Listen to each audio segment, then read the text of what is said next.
Welcome to everyone to another live stream.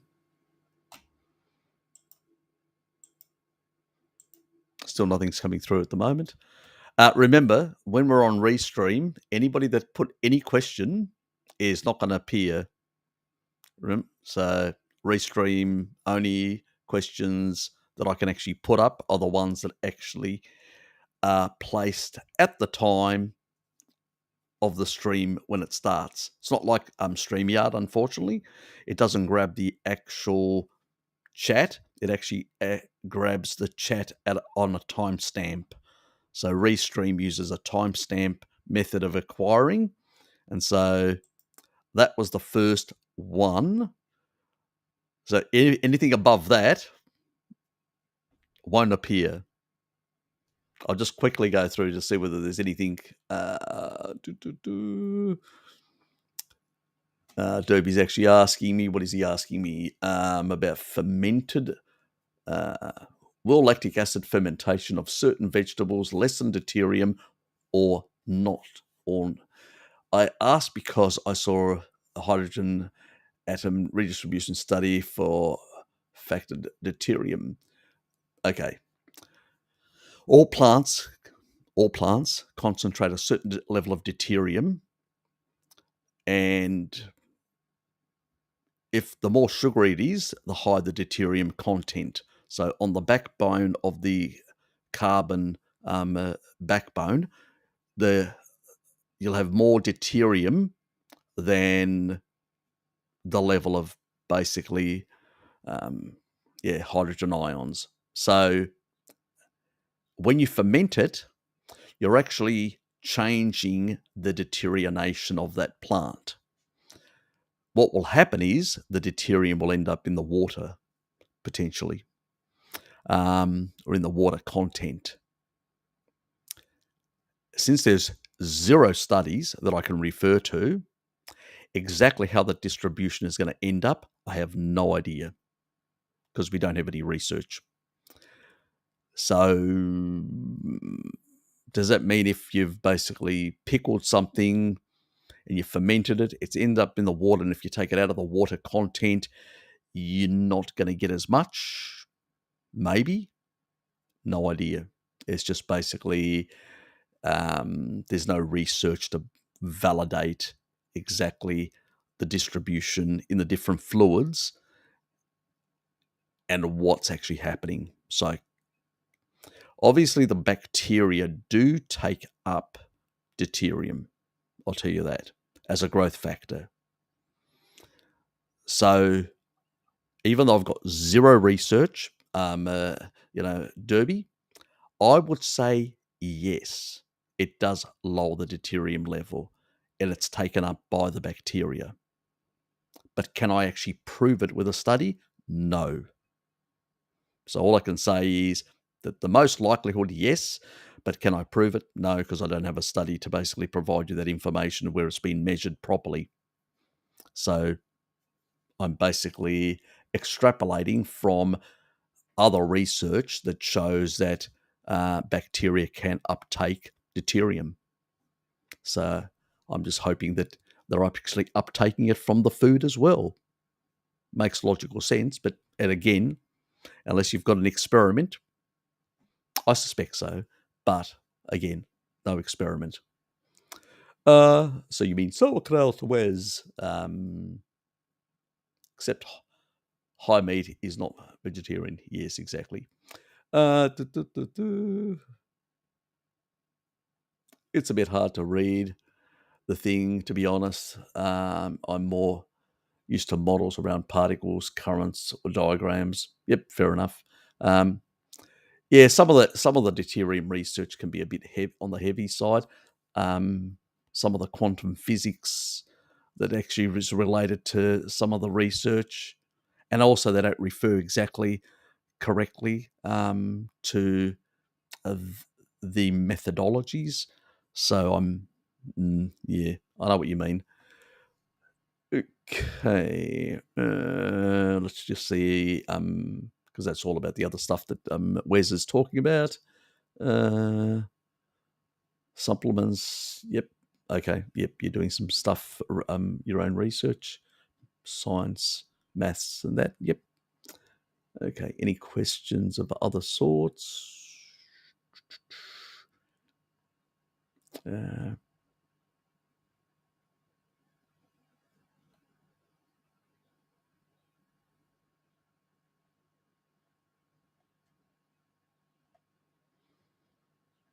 okay. I think I've. Where am I?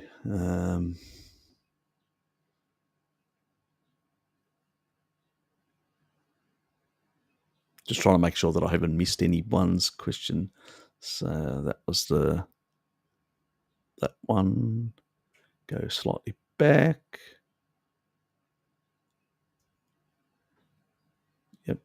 Speaking of that's Bruce Lee. Speaking of deuterium, I got some bottled water extracted from fruits and veggies. Would this water be lower in deuterium? Not from the fruit, but from the veggies, yes. The fruit is very high in deuterium. Fruit is the worst carbohydrate you can consume, Bruce Lee. So that would be high in deuterium, where green vegetables will be lower in deuterium, so the water content of that. So if it was extracted from vegetables, it would be lower in deuterium. If it's extracted from fruit and vegetables, it's probably slightly lower than tap water, but not significant. So I'd give that a miss. It's probably expensive stuff as well. So the water that I use is the Evian water, which is the alpine water, which is 146 parts per million, which is about 9 parts per million less than tap water. It's not 130, which is the sort of cutoff, but it's not extreme, and I use it primarily for hydration when I'm actually doing live streams and my throat may dry out, and for my coffee. Basically, that's it. Anyway, I think we can move on from there back to this one, to the prop. Oops, let me just go back. What was Tracy saying?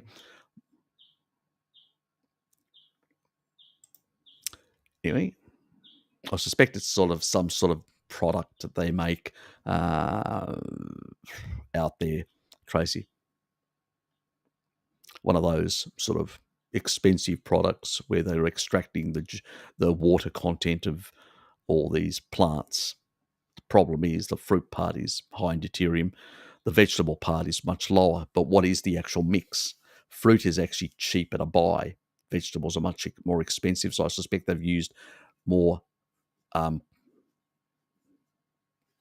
probably it's probably slightly better than the content of tap water, but not terribly. And you're paying a premium. You may get it to the same level as this, and this is gonna be cheaper compared to that product, I suspect. And this will, because it's alpine water, will have more minerals, trace minerals, which is probably better for you anyway in terms of the total product. Anyway,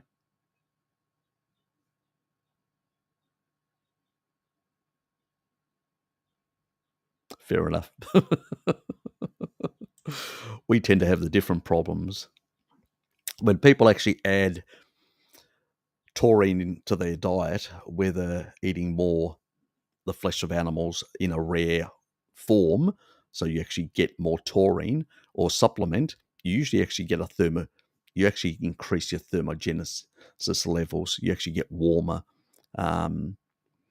So, and I know a lot of people, I get a warmer, and I know a lot of other people that have been supplementing due to the C19 issue, or issues, whether it's Jabba the Hutt and his merry men, sort of issues to deal with.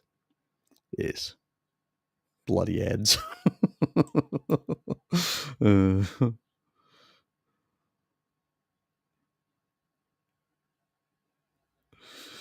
Fair enough, mate. Fair enough.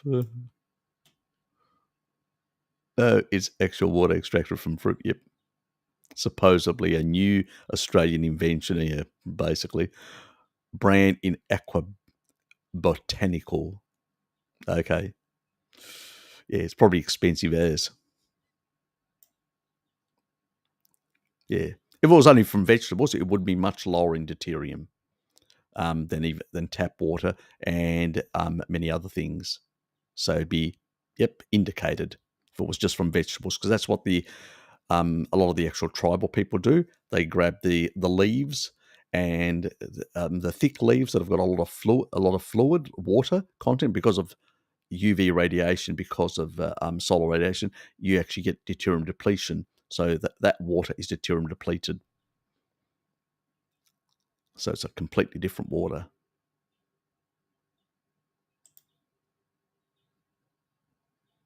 Yep, obviously because they only got the water content, but you still get the deuterium from those things.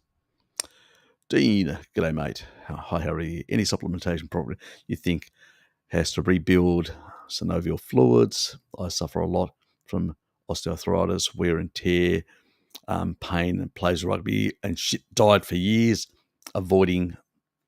trying avoid joint issues, I suspect.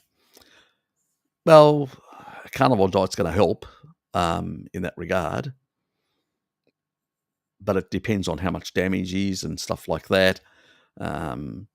Obviously, the fat-soluble vitamins are playing a role, but you're probably getting, hopefully, enough from your diet in that regard to actually regulate those collagen-degrading enzymes. There could be issues like oxalate. In many cases, sometimes it's really hard. I did a video ages ago showing oxalate in the bone, which makes it very hard then for the bone to remodel properly. Each time you turn over bone tissue, it doesn't remodel properly.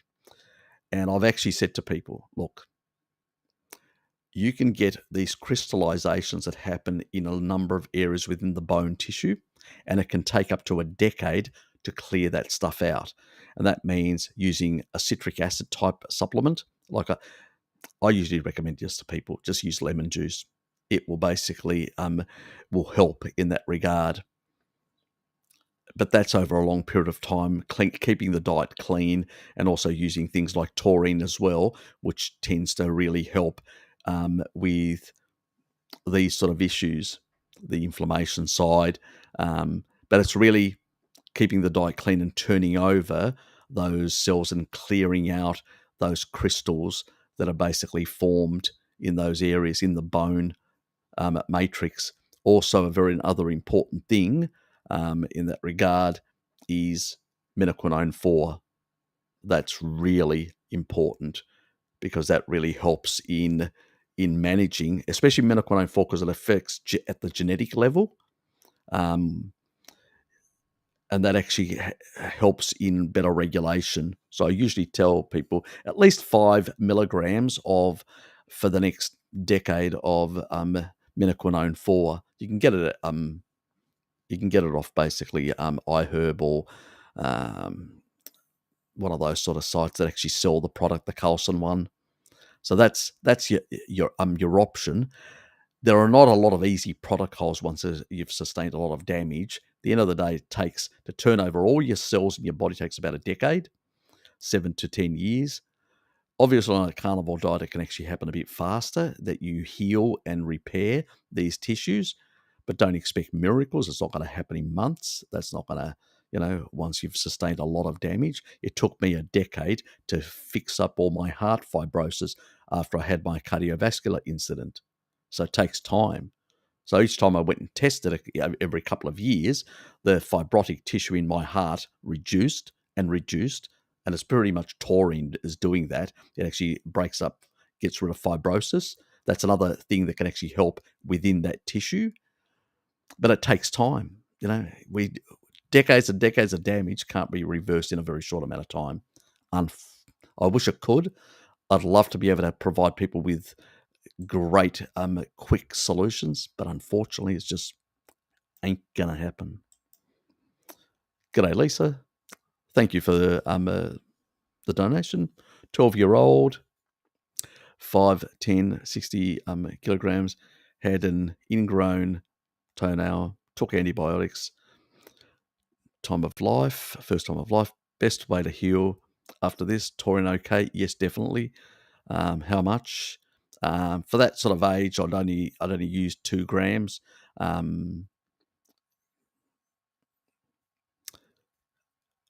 Meat heavy diet, good. Low carb, 1 week.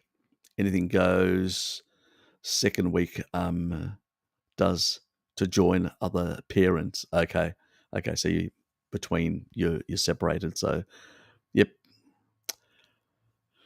Obviously, it's easy to basically just give them a taurine supplement and just take it to the other party, the other parent. That's an easier option, and just basically tell him to make sure the kid's taking 2 grams. The other nice thing about the 2 grams, it also any glycating factors like stuff that he eats and stuff like that will reduce that. It does really help with these sort of things in terms of toes and stuff like that.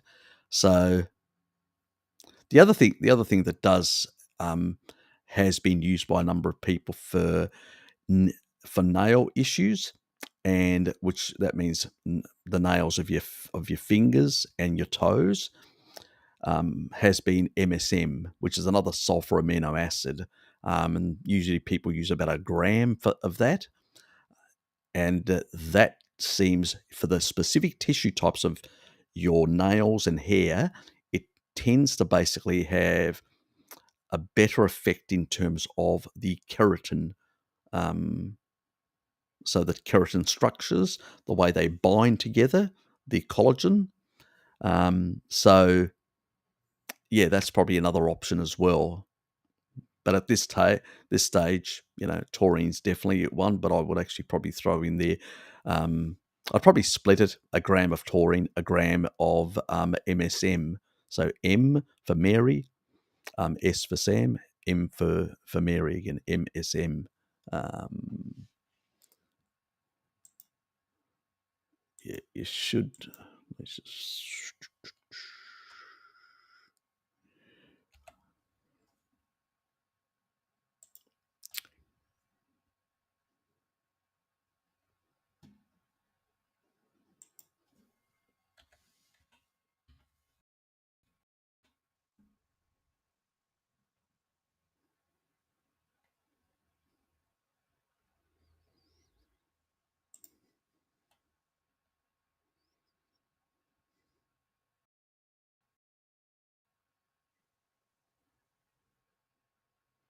I prefer the MSM powders, to be honest, but then it's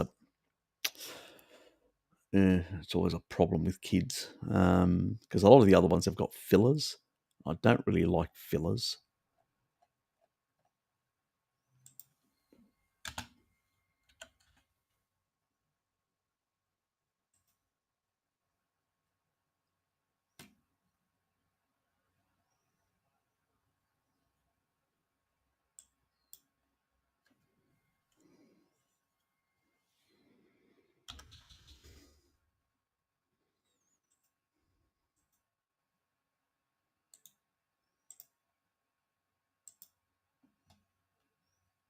I'm just trying to find the one that. Here it is. Oh, God Almighty!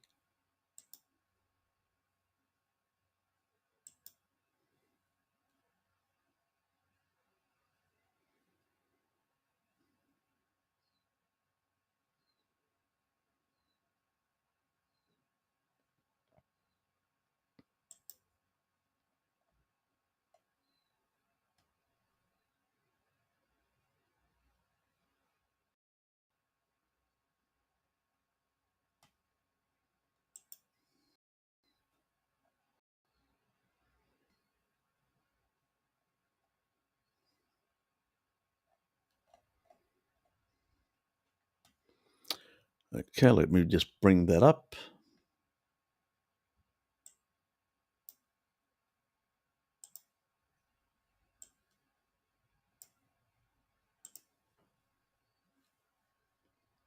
Share.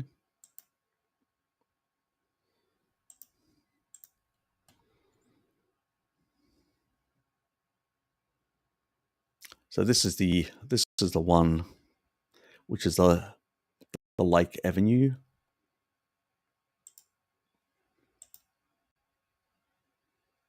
And it pretty much has no other ingredients. Nothing else other than MSM. Absolutely nothing else. So that's that product. And this product isn't too bad either.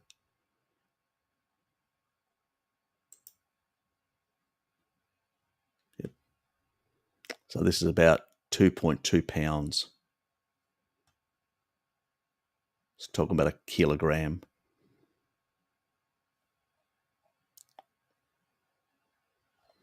That's pretty much it. I'll throw that. Let me just get rid of the...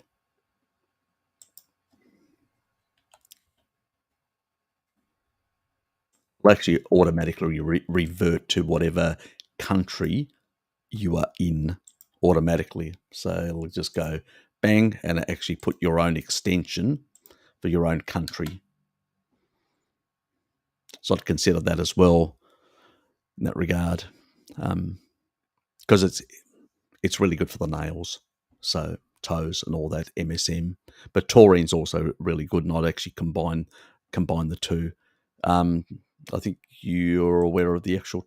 You probably, to be asking me this question, you're probably aware of the taurine options.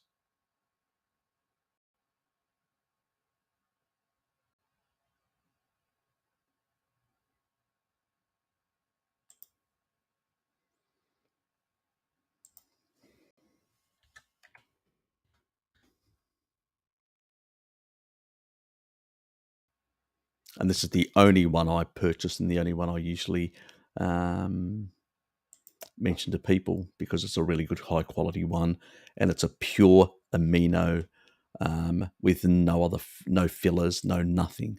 It's absolutely 100% as a free form amino acid. It's like you'll find it in the actual water molecules of the actual food. People have seen it multiple times. I'll just quickly share it.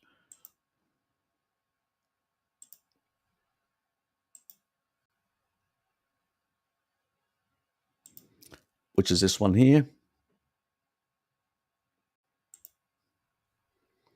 As you can see, it's as a free form amino acid, absolutely no other ingredients. So absolutely safe for anyone of any age or whatever. So especially when we're talking about kids now, you definitely don't want to be putting stuff in them that isn't pretty clean in that regard. So hope that helps.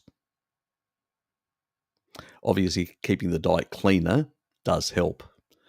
And the good thing about the reason for both those things is the taurine will help with the gut microbiome restoration, because antibiotics can really wreak havoc through that, and the MSM will help with the nails and stuff like that.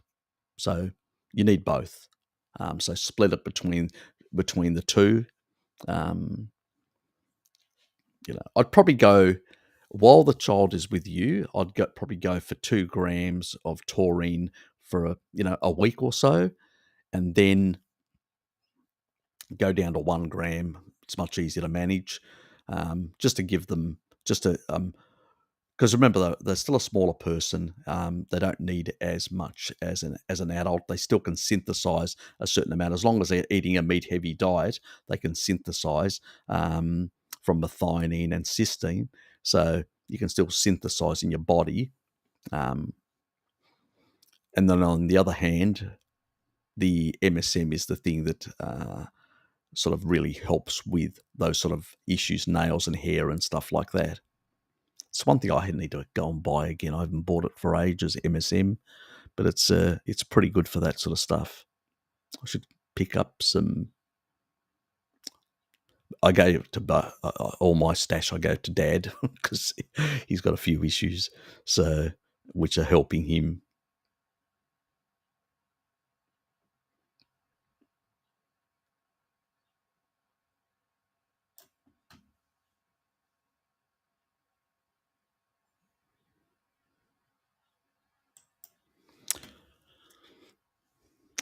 Ah, yes. A lot of people from too much, carb loading and too much putting their bodies under punishment, yeah, can cause issues. The body wasn't meant to, people went out, walked, found an animal, walked behind it. It panted. It sort of they can't sweat, and then eventually it sort of rested. It was exhausted, and then they just do a quick dash and take it out. We weren't meant to basically be hammering at each other and causing a lot of high impact and all that. That's not what we were doing. And we don't jump on other animals to eat them. We just use spears and other methods. So, yes, unfortunately, we've done quite a few things probably wrong. Yes, and in combination with a sad diet, exactly.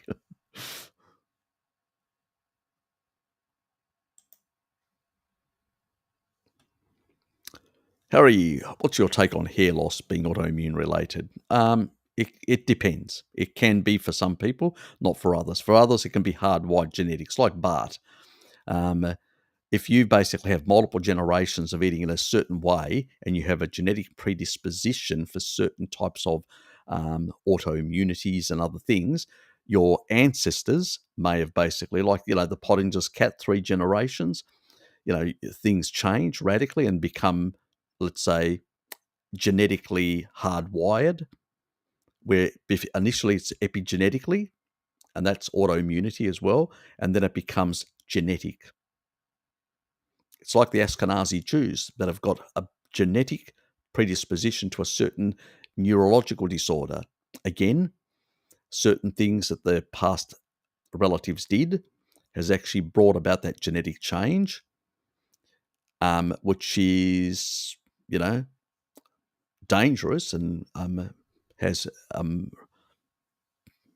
think it actually has some, in early age, it has some benefit. So that's how it sort of probably came about.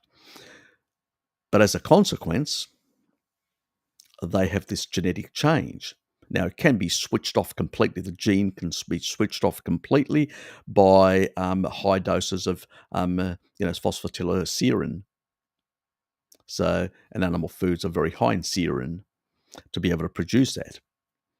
But when it comes to, hair loss and stuff like that, you can actually have something that a couple of generations where people have, I've actually got genetics as well for baldness and alopecia and all that sort of stuff. And I did suffer from that in the past. But as you can see now, my hair on a carnivore diet is quite thick.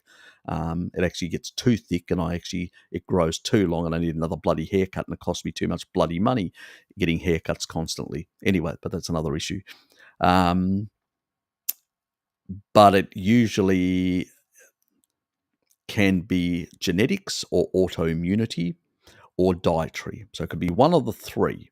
So if you don't have, like, people in your family that have got baldness, that means you've got no genetics, it probably is autoimmune related or dietary related.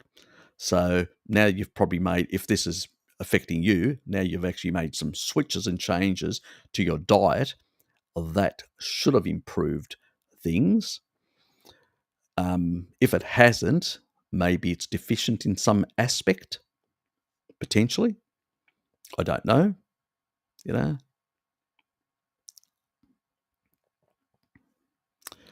I've seen reversals in growth and colour in carnivores, so wondering it might be nutritional related. Taurine perhaps, maybe.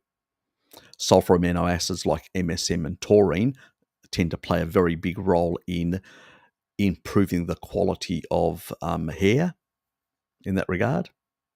So that's a possibility.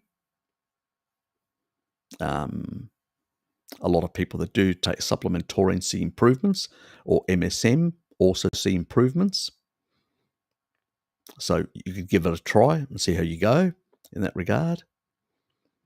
It could, if also you've got vitamin D deficiency, you may need, or insufficiency, or even normal range. If you've got an active autoimmune, the only way you can actually switch off the genes is if you get up to around about or over 80 nanograms per milliliter, or 200 millimoles per liter. So if you get to those, depending on what system you're actually using, I suspect, Gary, you're in Aussie land, so it's probably 200 millimoles per liter.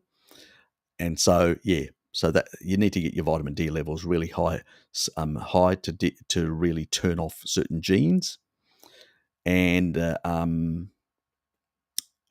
taurine and things like that would help, and MSM. I've actually noticed that some people they take taurine and they really get good benefits in the hair. Others don't really get much. So there could be certain genetics there at play as well, because there are the conversion. This is the methylation system. If some people have certain methylation pathways and something like that, it doesn't really work. Like me, I don't get that benefit because I've actually got the 677 sort of genetics of homocyst, the sort of the genetics of MTHFR. So if people have certain genetics, for that it doesn't work as well. These methylation pathways seem to hog and take up more of my, the only time I actually get a benefit is when I up my choline, so I support the other pathway of methylation of MTHFR. Then it seems to have other additional benefits, the taurine that I take. But if I actually take out the choline and I'm only doing taurine, I don't get that. Even if I've got enough riboflavin, which is annoying, that's one thing I have to always remind myself to get enough choline in my diet, because I just don't. I've got all these genetic problems with choline synthesis and metabolism, so I do have issues there. So it's always a little things like that. So I tend to say when it comes to hair to people, I tend to push them towards the MSM rather than the taurine for that exact reason, because I don't know the genetics of the person that I'm dealing with. And then I'd basically say 2 grams. You can try the taurine, because taurine is going to have other benefits as well. And you could do a combination. Some do combination as adults if they're big enough. Size-wise, they do 2 of each. So you can try that as well in that regard. But if it's autoimmune related, then you may need to silence certain genes, and vitamin D status is very important for that as well. Yeah, it's sometimes a bit of a trial and error, Gary, and playing around and seeing exactly what works. It's another reason why I did genetic tests for myself with 23andMe, and I've looked into my own genetics for that, so I can actually biohack and manipulate certain and make sure that certain nutrients are there to guarantee that certain things will work in a certain way. So, yes. I do know there's off-gassing. What's your just pointed out to? Are you having a conversation with somebody else?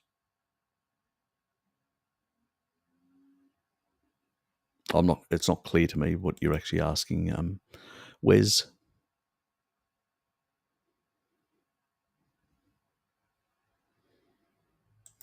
Okay, you're thanking me for the previous stuff that I said. Yep, not a problem. Okay, Bert, good to see you, mate. Bruce, you could send off a sample test, but it's not cheap. What was Bruce asking?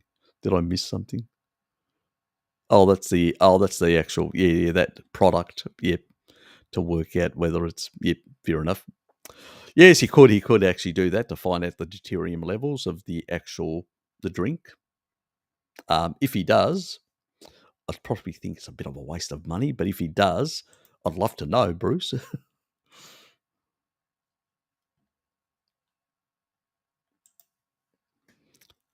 Harut, good to see you, mate.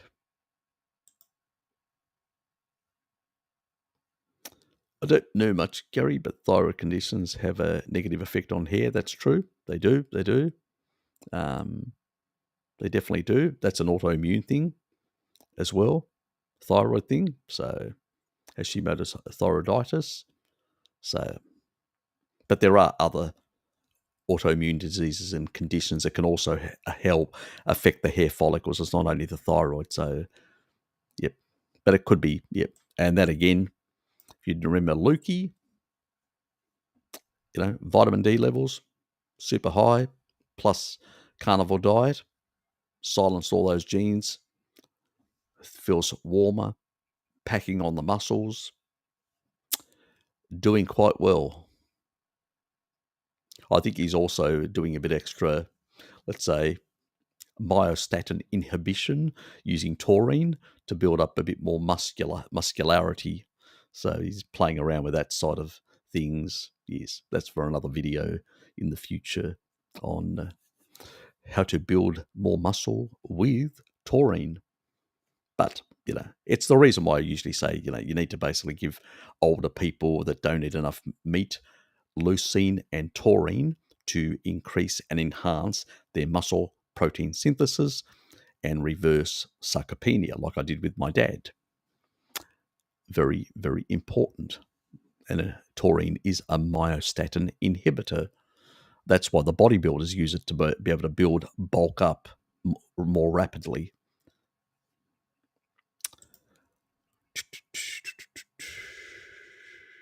Do you know a method to take enzyme supplements without side effects and bile salts? Not really.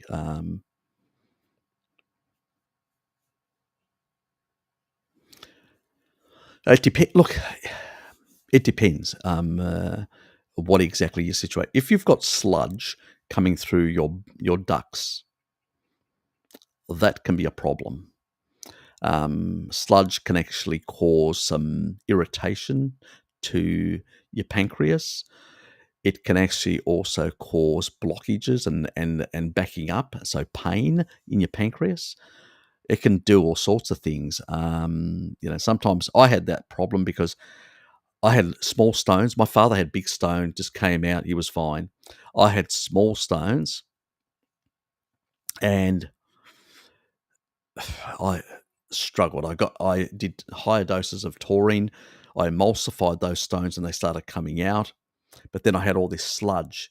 So this discolored sludge coming out, and it was sort of, I'd have relief, and then all of a sudden a month later something would happen, and it was just this sort of annoying. And then I just got sick and tired of it, and I'd get, shit, I've had enough of this. And I started taking really high doses of 10 grams of taurine to force the emulsification and force the sludge out a bit more rapidly. Well, I can tell you I had a few issues. That does cause a few bowel issues, as you can understand, to the toilet and stuff like that, with those sort of situation until it all sorts itself out. You can actually get also blockage, and if the blockage happens, then you end up with constipation, from diarrhea to constipation and back again. So it's not an enjoyable situation. But obviously, if you haven't had animals species appropriate diet for a very long time, to been very low fat or plant based or whatever, you end up with not having a proper functioning bile flow.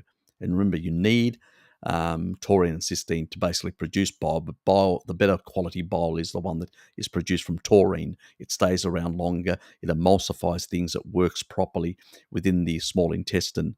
It's the reason why mother's milk is very high in bile and, in taurine, to give the child good quality bile flow. But unfortunately, we stuff it up with inappropriate foods because animal foods are very high in taurine and we don't get enough. And it's important for brain development and everything else for the child. So that's why they now put it into their supplements. Yes. And in the little pussycats as well. So, so pretty much depends on your circumstances, mate, exactly where you are and all that. If you send me an email, it won't be get answered for a while, unfortunately. You'll probably get a quicker answer if you give me a bit of a rundown of your situation, either here or in a comment. But because I don't know your past history and stuff like that and all those sort of things. And as I said, I don't do consultancies, but I do answer people's messages when they give me a full rundown of their whole life and all that. But I'm at the moment, we were over 100, now we're up to 157 emails, so it has exploded a bit. And I'm still struggling to keep up with that and videos and being back at work, so full time. So it's a struggle. Let's put it that way. That's why I do these long live sessions to basically answer most of people's questions. But I would say that you probably need to maybe up your taurine levels to basically improve the bile flow and try and fix that issue. So it in the short term, you can probably use these supplements, yes, but in the long term, you really want your own pancreatic enzymes to be provided and proper bile to be synthesized so your system works better. Um, at the time, I actually took a bit of time off work and went really hard and crazy on the taurine levels to try and force the stuff out. So yeah, g'day Shelley. So it's the thing you got to sometimes do. Push through, as they say. But look, it's not going to be fun. Let me put it that way. But you may actually end up clearing things out a bit faster and not have to deal with them over months and months and years.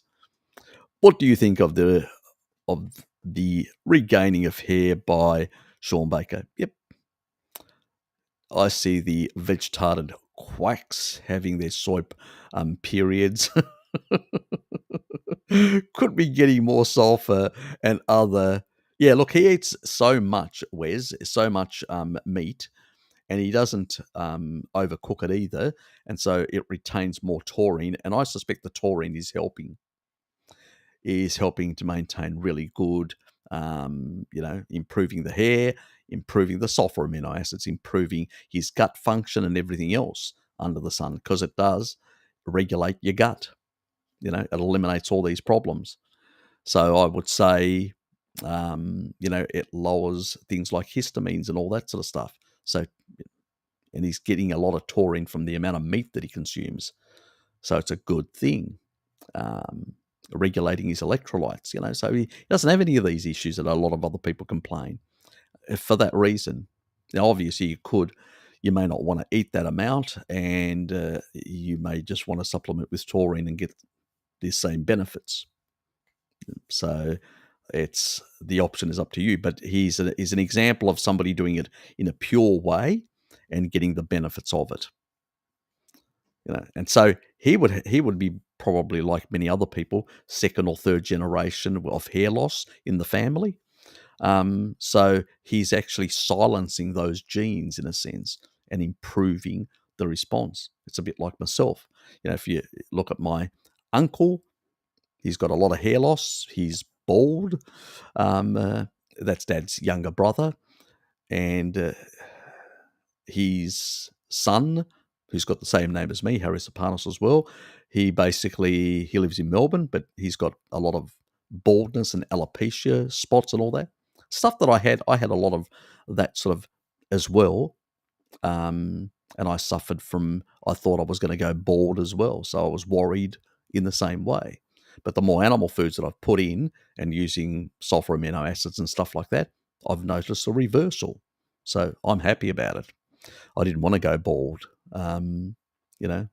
especially when my cousin had a bit of a Friar Tuck thing, starting to emerge. So yeah, not a good look. So I was a bit concerned about that as well. Vanity.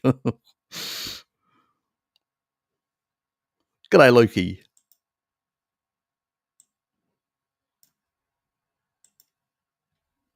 Oh, Loki's put something up there for me.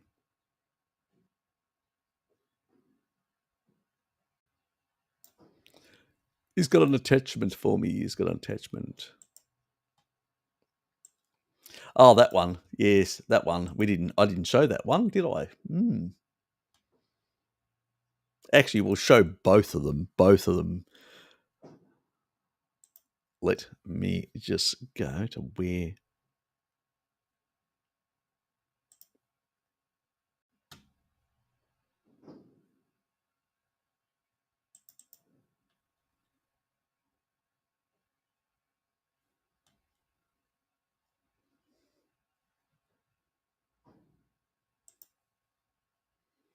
So that was the other one that people probably haven't seen. Ah, yes.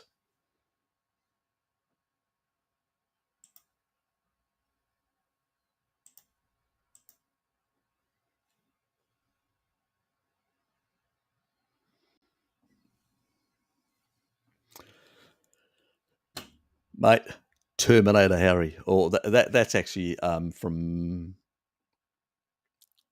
I'm trying to remember which one of the Mission Impossible ones. I can't remember. Yes. Carney Impossible. Oops, wrong way. And that's the one today. Ah, yes. I can get anywhere. Nothing like a carnivore diet to get in there and deal with those nefarious spies of the Vagoonerized type. The Vagoon establishment spy network. Yes. I'm dealing with them every day. Even on my endotoxin recent video, I had some. He sounds like a Vagoon guy that basically was giving me a bit of stick, and I just pulled him apart. I ignored him initially. Then I actually answered. Then I ignored him again, and then he came back with some of those spurious nonsense, and then I literally slapped down the little boy in short pants. That's a British saying or an Australian saying, where somebody who's a boy in short pants, a little boy, is basically an ignorant child who needs to be schooled, needs to be educated. So we use that term. So just in case people in the American environment get the wrong idea, no, we use it in terms of a young child that, or somebody that we call you're like a young child, you're ignorant, you don't have enough knowledge, blah blah blah. Just so it doesn't upset some people when they read the comment. What is Harry saying? Yes, you have to be culturally sensitive to us. The world doesn't rotate or revolve around the USA in terms of your language, the way you interpret things. We interpret things differently in the Australasian world. In Australia, yep, the water is definitely expensive. Oh shit! No, bloody hell, $4. That is expensive. Uh, yes, that isn't cheap. Yes.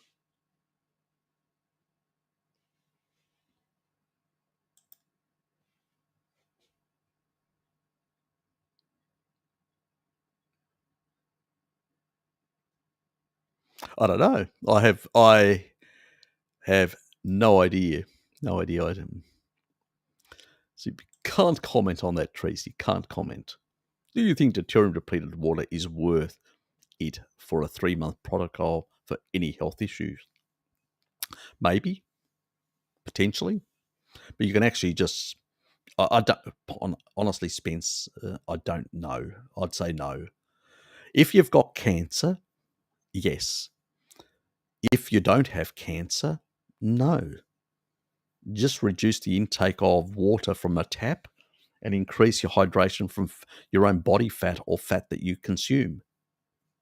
If you don't eat enough fat, the body will just use, if as long as you're in a low carbohydrate state, that means in a low grade ketosis or ketotic state and fat adapted, your body will tap into your own body fat and generate metabolic water. You don't need to basically purchase it. But if you've got an active cancer and you want to dilute the deuterium content in your body and try and get your, mitochondria to start functioning properly again, so you can turn off the glycolytic pathways and actually get and down regulate the oncogenes by getting the restoring, because through there is signaling from the mitochondria to the nucleus, and it actually will, if it can actually increase the energy production and function properly, and this is again where taurine plays a role in repairing as well, and also within the endoplasmic reticulum, where you've got transcription, where the ribosomes are, their protein folding can be restored and corrected by taurine as well. It protects that, which is damaged by, sort of a cancer state as well. So we want to revert back to a senescence, and then we apoptotically want to get rid of it, those sort of very problematic cells. So depleted deuterium water can actually help in reversing some of that state where you're in a glycolytic, those cells are in a glycolytic state and behave more in a proliferative way. So we want to, so in that case, yes, but in your case, no, because I don't suspect you've got cancer or anything like that. So, and it's expensive stuff.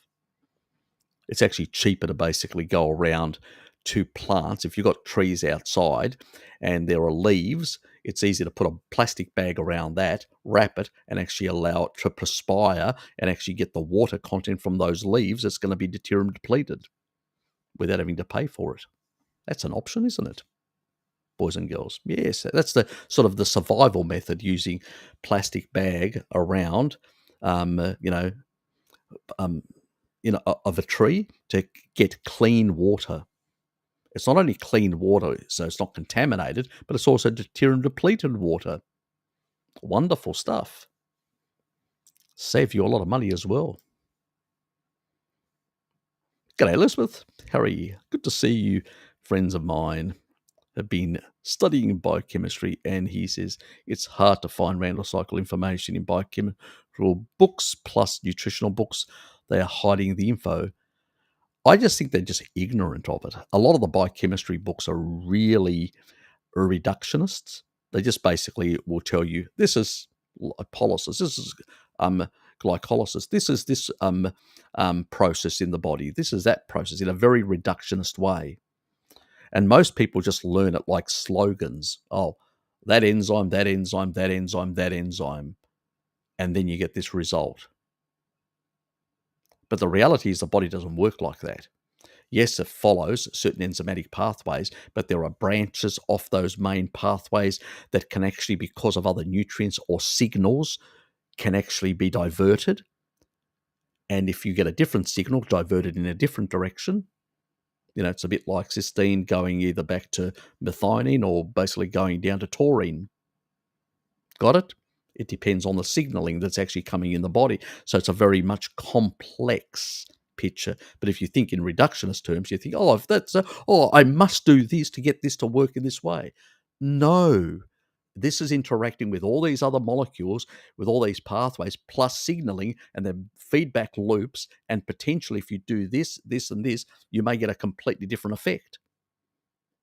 And sometimes we don't even know the effect. Why? Because it's very complex, biochemical processes and interactions, and we've never done the real research on actual live human beings. So, yes, unfortunately, that is the reality of the state of affairs of academia. It doesn't. It encourages reductionist thinking. And that's why we have those crackpots that Bart deals with that are just talking about this all nonsense. They take out the gene and they go, oh, look at here. Well, you've just taken out the gene that actually has that alteration and effect to that, which nullifies that effect. So that doesn't, it's just crazy stuff. And they would not understand a Randall cycle, because Randall cycle is not a complicated concept, but it's not also an easy concept, because it does have some level of complexity in terms of its gradients, how it affects, how genetic transcription can actually affect the gradients, how mitochondrial density can affect it, deuterium can affect, the mitochondrial density of your cells. So the cells having less mitochondrial density can take up less energy. So obviously the gradient can be hit at a much lower threshold. There's all these variations, so you can't actually just write it in a simple way. You have to basically be able to laterally think outside the sort of just the reductionist box. And that's hard for some people because they're not trained that way. They're trained in this very reductionist way. And Philip Randall, even though he published it back in 1963, still a lot of people that still don't understand it and still believe in calories in, calories out, and have no idea about the Randall cycle, and not even a lot about some of the German research that was done on hormones. It's just now they're starting to understand that and starting to talk, hormones also play a role, but they still haven't linked it properly, and they still haven't linked it with Randall as well. It's piss poor out there. That's why they come up with some stupid conclusions and make arguments, which you can find all sorts of things in the literature that actually contradict that. So you only have to find one high quality researcher that actually shows quite clearly that that mechanism doesn't work. That whole bullshit falls apart. But they will still stick to it. It's still in their books. It's ridiculous. As I say, some people say, if I do an experiment to prove, if I can replicate something over and over and over and over again, like the time dilation, where we put an atomic clock on the planet Earth, and then we put one in the plane that goes around, and there is a difference between the two clocks. That's time dilation. We know that in physics, or we make a measurement, and we can replicate that measurement. Anybody can measure the same thing, or the pulsar, or whatever. They don't fabricate stuff. They don't adjust the information. What they've observed, what they've measured, that is it. That is the raw data you work with, unlike nutrition where they adjust everything, which is bullshit. But that is the right approach. But in this sort of environment, people just don't do that. And they have this nonsensical stuff. There's actually a guy that actually said a couple of weird things, Guy Ian, on my recent video, and I've just bulldozed him down. I said that I wasn't going to make a video, but he came back and was quite nasty towards me, and maybe I should spank him down and just show you guys exactly the sort of idiotic nonsense that people come up with. He didn't even read the study, because if he had read the study, he would have realised that he was bloody wrong. Because, I did. I went through and go, okay, all these are poor quality studies. This was in the review, which was a meta-analysis. I found only one that actually was high quality, and that actually showed the reverse completely of what they were arguing in the meta-analysis. It was completely wrong. And all the other studies were completely wrong. And they had a lower quality marker. The JADAR, it's called the JADAR score, that actually tells exactly the quality of a study, how vigorous it is. And the most rigorous is 5.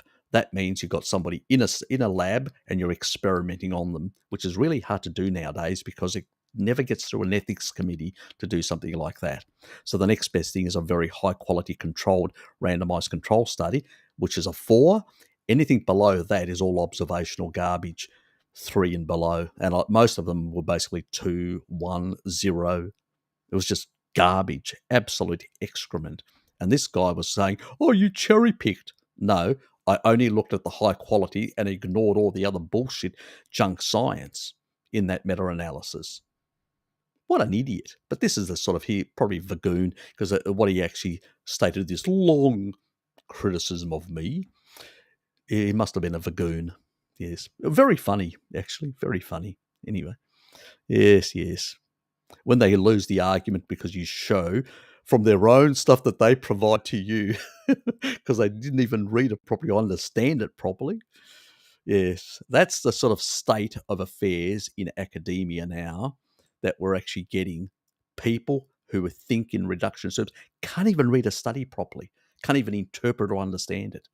It's ridiculous.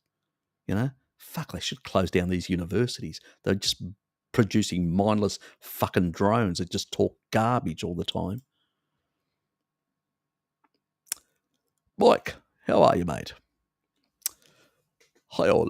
A question about limes and the best thing to do to prevent it and what is the best way to reverse it. I have actually done a video on parasites and stuff like that. There's a whole lot of, Mike, just go Harry Serpanos, parasites. You'll find a whole lot of videos that I did recently. Check those out. You'll get a lot of information on those. Yes. What do you think? And that also will give me viewing time, which is good for the AI and for my YouTube status, Mike. You should support me by viewing my videos. What do you think, Sean Baker's regaining hair? Oh, that was earlier. Yeah, that's sort of a repeat. Yeah, I've sort of covered that. I've covered that because, yes, taurine does have a whole lot of hormonal rebalancing. He gets outdoors, we get sun, so he's probably got a good vitamin D status. Saw that in combination. Yes, very much so. Harry, is Evian preferable than other mineral waters? Yes, it is. San Pellegrino is the elevation is much lower in Italy, which means that it's 148 parts per million. So it's 2 parts per million less the Evian. Plus the Evian has more mineral content in it. Trace minerals, that is. So it's actually better for you because you lose a lot in the tap water. They remove a lot in the production. So, yeah. And when it... use it. Look, when you boil water with this, because it's so mineralized, don't use one of those kettle type things. I damaged mine. I had to throw it out. So yeah, because it mineralized the actual the metal pieces. So not a good idea. So I just basically boil it in a kettle. That's what I do, and just warm it, and then just use that. So it takes a bit longer to boil, but it's got a lot of minerals. You can actually see the surface around. I have to wash it out each time because it actually mineralizes quite a bit. So I've actually stopped buying colloidal minerals like a mineral supplement because whenever I have a coffee, I'm remineralizing myself. Very good. And on the cheaper, saving myself quite a bit of money from buying trace minerals. So, yes. Where's it's done a video regaining. Has Sean Baker? I don't actually think I haven't seen anything. I've seen a lot of his criticisms about different things and stuff like that. Maybe he mentioned in one of his videos that his hair's improved, or somebody had noticed. Don't know really. I occasionally do watch some of his videos, the shorter ones, where he's doing a bit of a polemic about some nonsense garbage out there against our freedoms and stuff like that. So, yeah. When it comes to the carnivore nutritional sort of side, I'm, pretty much at the same level. I'll let you decide whether where I'm at that level in relationship with my knowledge. But are you going to have pancakes, Harry? Nope. Why would I be having pancakes, Nick? Unless somebody's making me carnivore pancakes with cream and stuff like that. That would be nice. No.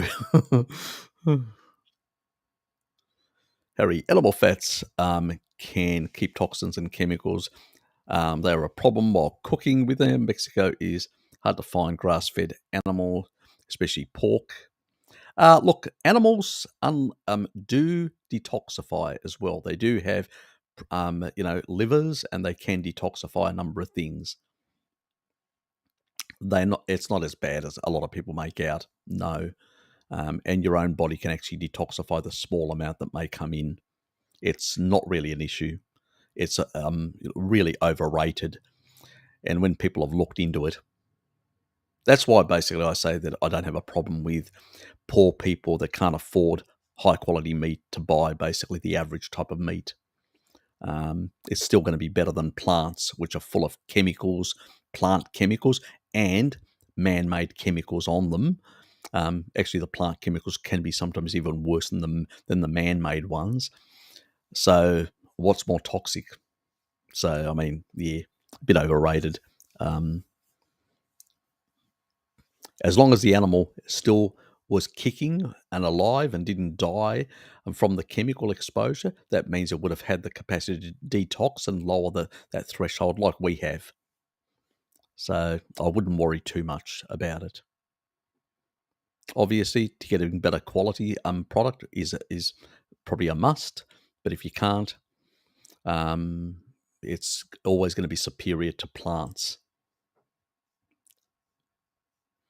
Dean, hey Harry, any supplement protocol that you may? Oh, we've already. Have I covered that? Did I actually drop back? What happened? Yep, I've covered that. Oh, you may have thought that I've actually, yep, before, yep, yep. Let's just repeat. I actually had a piece of bone in my knee break off for no apparent reason, which I'm sure was due to oxalates, more than likely. I've actually shown that if you go, I can't remember what it's called. Lukey, do you remember what the actual video was called? The one that I actually showed that oxalate in the bone? Yeah, if you actually get in certain parts of the bone, you can actually get parts of the bone chipping off, literally chipping off. Oxalate is really bad stuff. It can actually, and this was actually in a small child that I actually showed, and the bone was just like that, and there was this big oxalate piece. It was like, you know, an oxalate piece of that, and the bone was about that wide. So that's a really large piece of oxalate embedded in the bone. So these things are nasty. We should avoid oxalates like the plague, and you should not be over 50 milligrams in terms of oxalate. And so a lot of people are eating too much plants out there. I mean, we aren't, but a lot of us did in the past. I did. And I went through a horrendous amount of oxalate dumping and all that.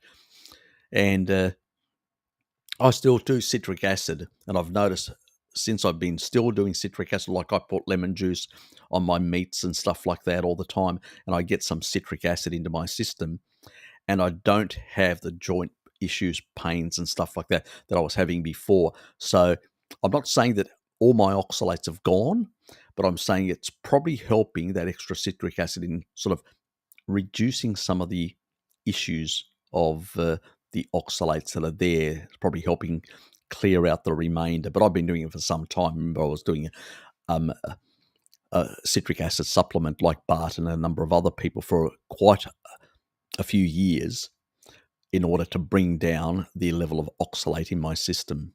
So, because I was doing it in the past keto days.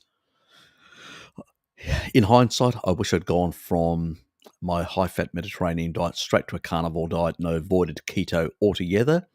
And I would have avoided spinach and all the other high oxalate things like spinach, almonds, and all that other shit that I put into my system that gave me no end of grief in that regard. So, thanks, Loki.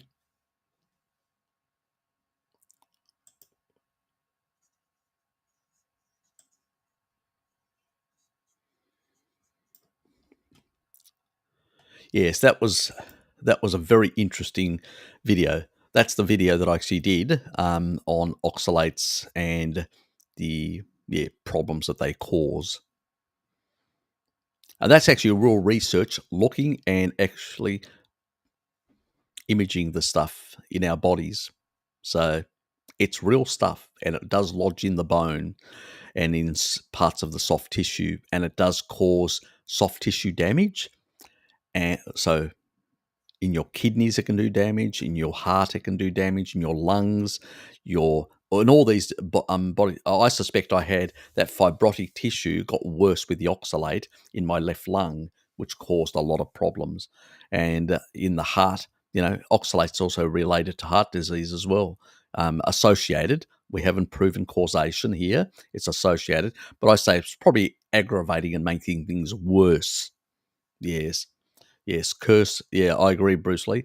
Curse those leafy greens. Exactly. I wish I'd avoided them completely. No wonder children avoid them like the plague.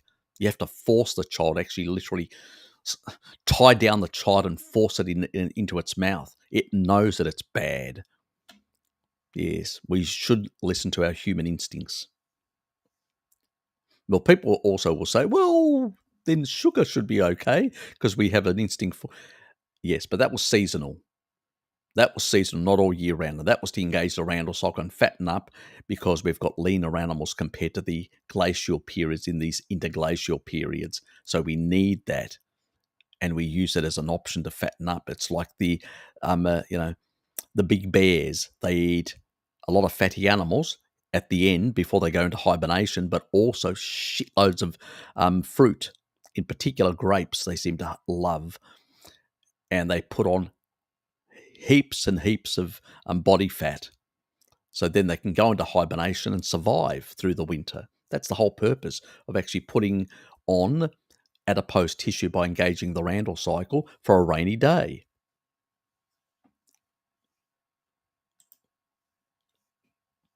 Carnivore isn't a miracle or cure. Exactly, it isn't. Can't just make people grow hair again. Genetics do play a role, exactly. In baldness, they do, and over a number of generations, they can become hardwired.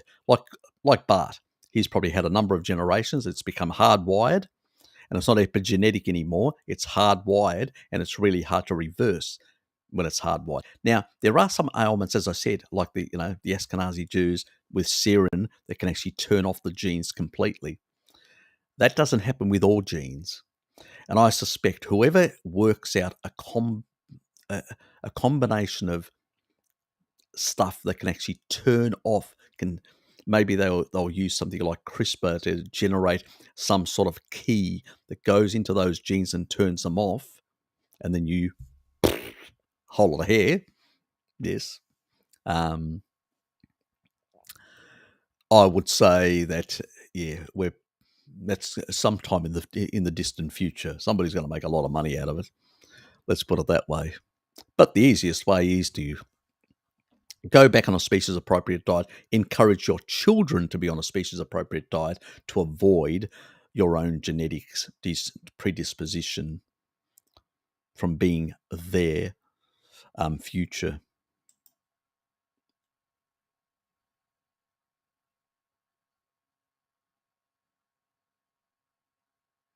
They had us on 800 grams of carbs, but yeah, I know. Yeah, that was in the the old sad diet days. I used to carb load as well. You're not the only one. Been there. Yes, they actually squeeze of juice with water. Oh, is that the other things from their leaves, medicinal plants like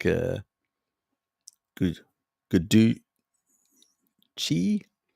in India for kidney issues or as a stress relief substance, Rajayana, and Ayurvedic terms.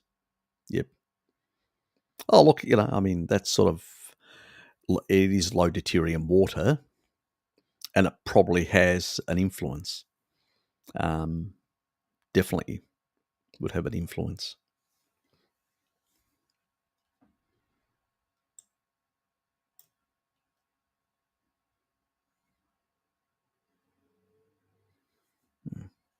Yeah, look, it's I think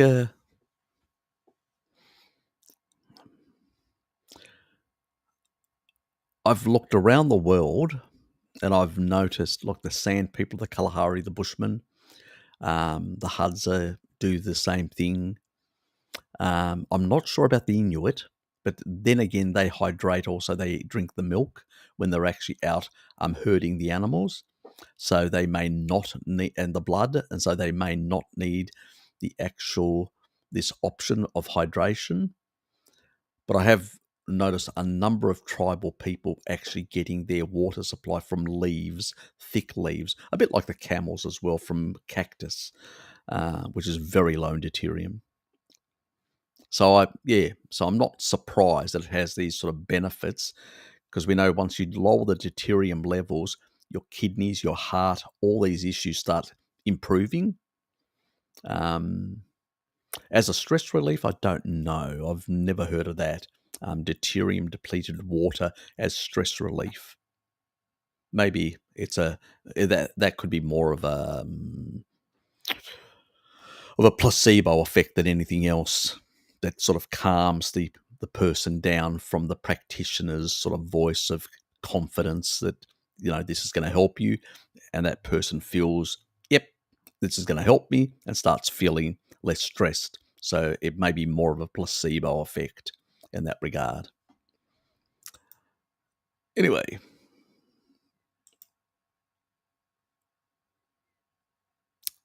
scored an 83 on my sleep score last night. Woohoo! Still not waking refreshed, but deep sleep has improved with the intake of taurine. Yep, new protocol started today.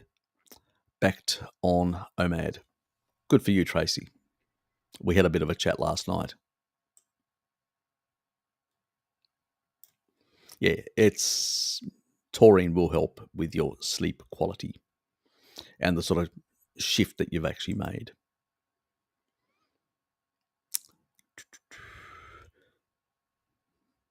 Oh, that was on that other stuff.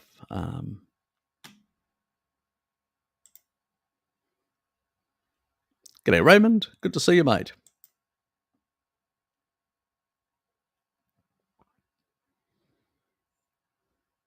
Yeah, I've heard that as well. Yeah, it's sort of you're not getting good circulation in that part of in the legs, and that could be from water retention, which is insulin resistance and stuff like that. One thing that taurine will do is reduce the insulin resistant. It will actually improve the functioning of in terms of lowering the blood sugar in the bloodstream, the glycating factors, because it actually reduces glycation of proteins, even in the brain, like beta amyloid. So it has all these other benefits. So we'll, on top of that, also have benefits in terms of the general circulatory system within the child, for that lady that she asked. Yep, for Lisa. Anyway, yes, unfortunately, young people now, young children, eat a lot of inappropriate things. It's just the reality. Nurse Trouble is also regaining her hair.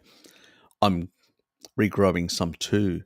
Some new permanent have popped up in the front once again. Good for you. Good for you. Yes. Yeah, I know a lot of people have actually commented about that with the taurine intake.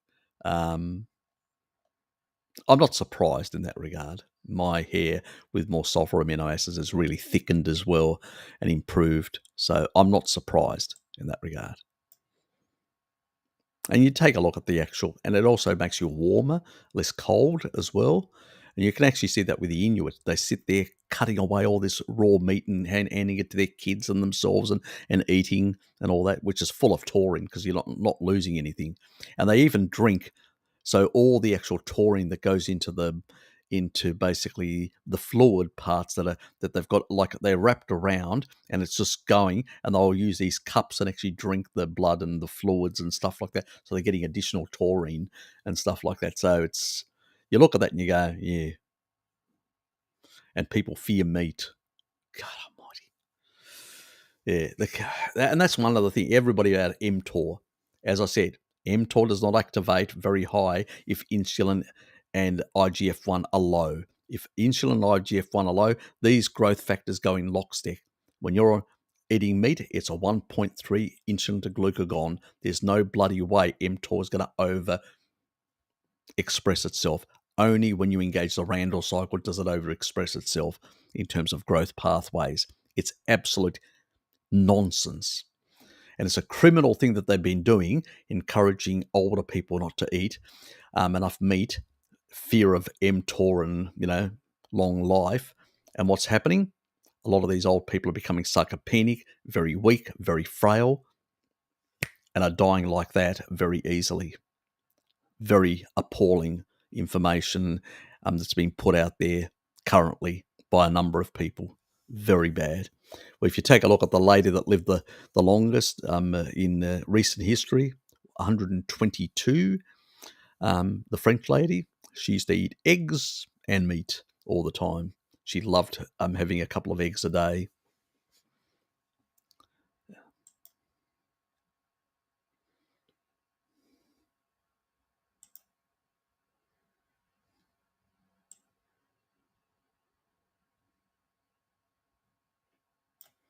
Yeah. Luckily, I've never had to deal with something like that. I've heard about it, but I've never had to deal with it. So I'm glad. Happy Meat Fair Sunday, but I guess it's that every week for you guys. Yes, it is. Lemmy definitely is. I went down to with Hello Kitty this morning. She's probably gone because I think she wanted to do some additional shopping anyway. We got back and I went and bought myself some really nice sausages, artesian ones. They're a bit more pricier, but they're really nice. They've got the cheese ones. They've got this, so they've got cheese inside it. So really nice. The taste is yummy, and one with sort of apple sort of juice or whatever it is. Yeah, I know. Yeah, it's not pure carny, but they only put a very small amount. And the wife of this guy is actually doing the carnivore diet as well. So, but it's nice stuff. Very yummy. And I've got the other one, which is a classical one, which is an Italian style with herbs. That is nice as well.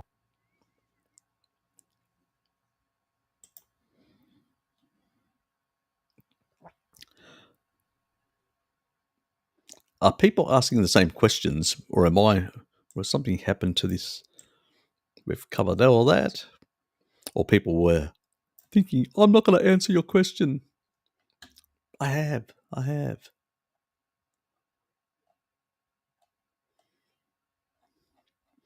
So I know where I'm at. It's all over the place. Oh, probably because I said that restream. Yeah, okay. That's why everybody's been putting back everything else.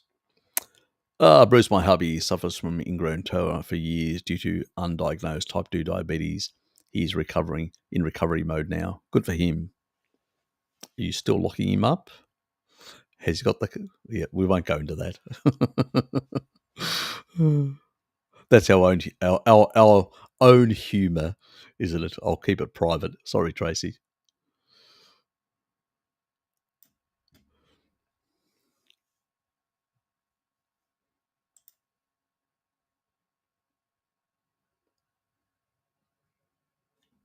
Not a problem, Lisa. Not a problem. And thanks for the donation. That was the other thing. Yep. Hey, Harry. My Quillith, my dad is having high blood pressure after his tendon surgery. Interesting. He now stopped eating the kibble. About bloody time. I've put him on taurine, L-citrulline, D4K2. Any other ideas of how to improve? Keep it clean. Eventually, his body will adjust, will come to its natural state. Taurine is an osmolyte. It re-regulates the fluids in the body, which basically means is if you've got high blood pressure or low blood pressure, it will bring it back to the normal range. And that's what it's supposed to do.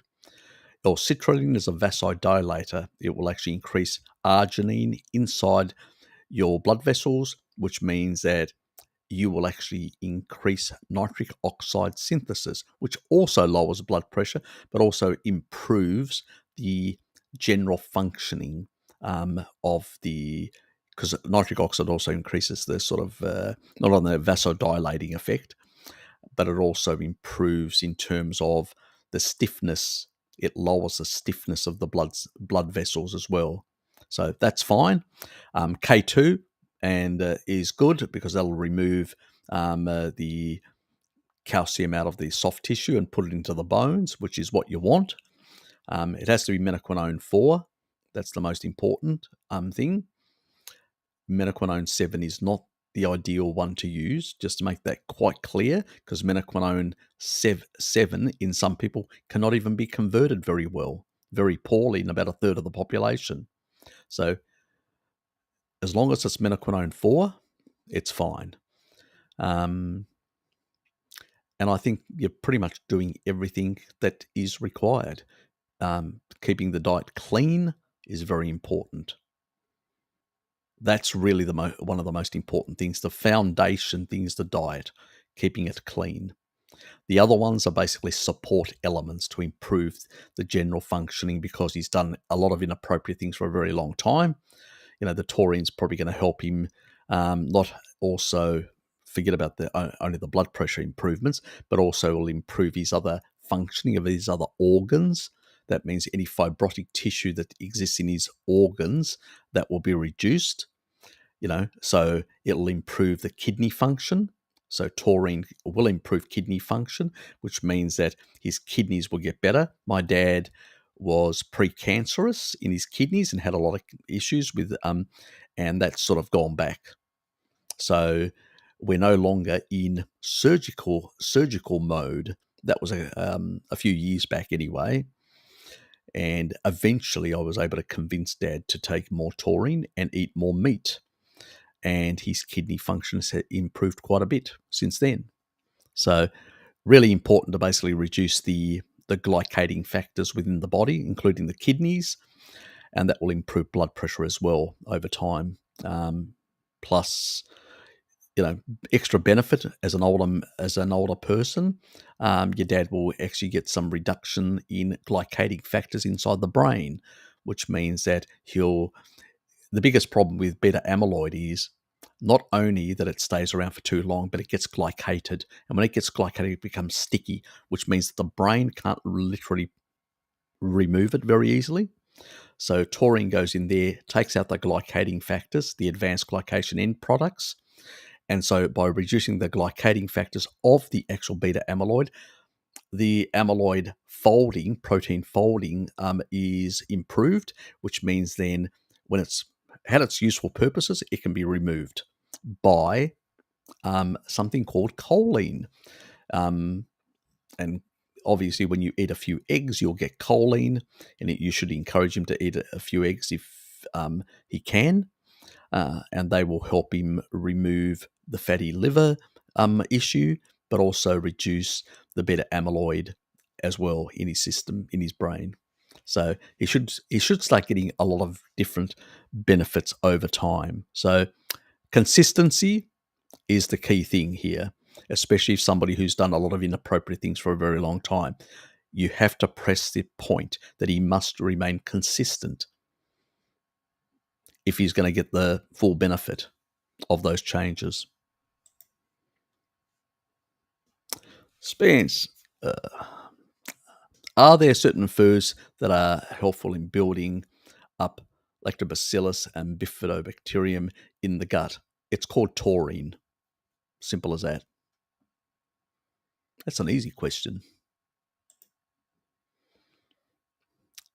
And one other thing, my B vitamin protocol, B complex, of 50 milligrams no more for 3 months with vitamin D. That also helps restore a lot of the beneficial gut bacteria that are there. But taurine also helps in synergy with that. And the Lactobacillus reuteri, the one that I talk about in some of those videos, that probably helps as well, because it helps suppress the pathogenic ones, and then the taurine and the other stuff sort of help rebuild the beneficial ones over time. But taurine can do it on its own. It actually can do it on its own. But you can actually get a better, quicker result by using this combination strategy. But if you just wanted one only supplemental solution, it would be that. G'day, how's it going? How are you? Hope you're well. As pescatarian, low carb. Yep, you told me last time because you do pescatarianism. Is that for religious reasons, or I don't? We're open to all sorts of people. I don't have a problem with people who that, but lots of seafood and fish is taurine recommended. If you, yeah, probably not. If you're eating a lot of seafood and fish, it tends to be much higher than animal based than ruminants in terms of taurine. Yeah, so you will get more. I had fish yesterday, really enjoyed it. So had a big plate of fish. So half a kilo of fish. I'd had other foods earlier, but yeah, I do consider, and I didn't actually. I only had a bit of taurine yesterday because I had quite a lot of fish. So possibly not. The only reason I'm actually taking a bit more at this stage is for other reasons. It's because I'm actually getting building up my immune system before having the jab of Novavax on Monday, which is tomorrow. So that's the only reason. Yes, still work is still mandating all these things. Unfortunately, I'm hoping that by the time the second one comes around, I won't have to bother. They've actually just in Tasmania, they've already taken off the requirements for people unvaxxed coming into the state. As of yesterday, midday, they see that wasn't a requirement anymore. Now, in the workplace, I'm still required, unfortunately. So I'm hoping, I was hoping that it'd go away, but it hasn't. And so that's my safest option. And I just want to boost my immune system at the moment to actually facilitate massive clearance. So that's, yeah.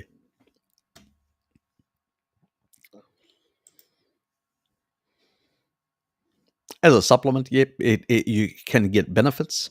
There are benefits, especially in older age. We tend to synthesize less. So in older age, people need to eat more in order to get from the animal foods. So sometimes it is an option to take a gram of taurine. You don't need to take massive amounts.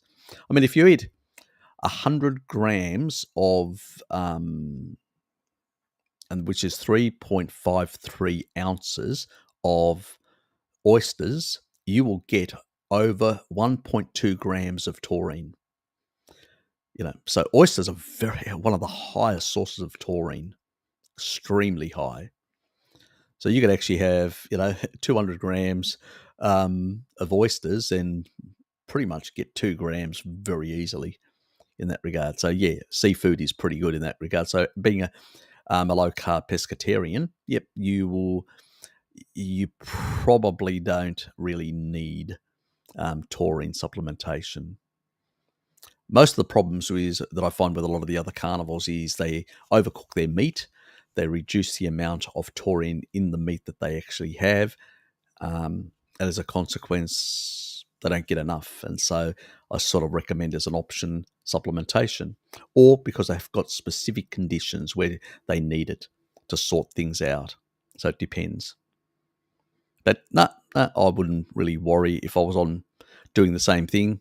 And you're probably doing crustaceans and stuff like that. So you're getting a lot of minerals, omega 3s, and everything else under the sun. So, yeah, you'd be pretty much covered for a lot of those sort of things. The only thing that I'd be concerned is, are you eating sufficient fish to get enough protein? That would be the only thing. Because a lot of pescatarians sometimes don't eat enough fish. When they are on a fish diet, they just don't eat enough of the flesh of the fish, which can be an issue. Oops.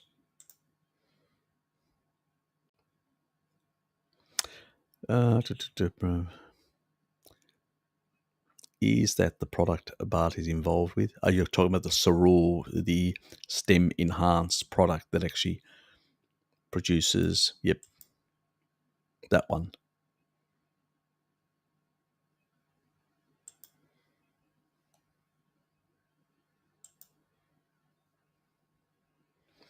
What research?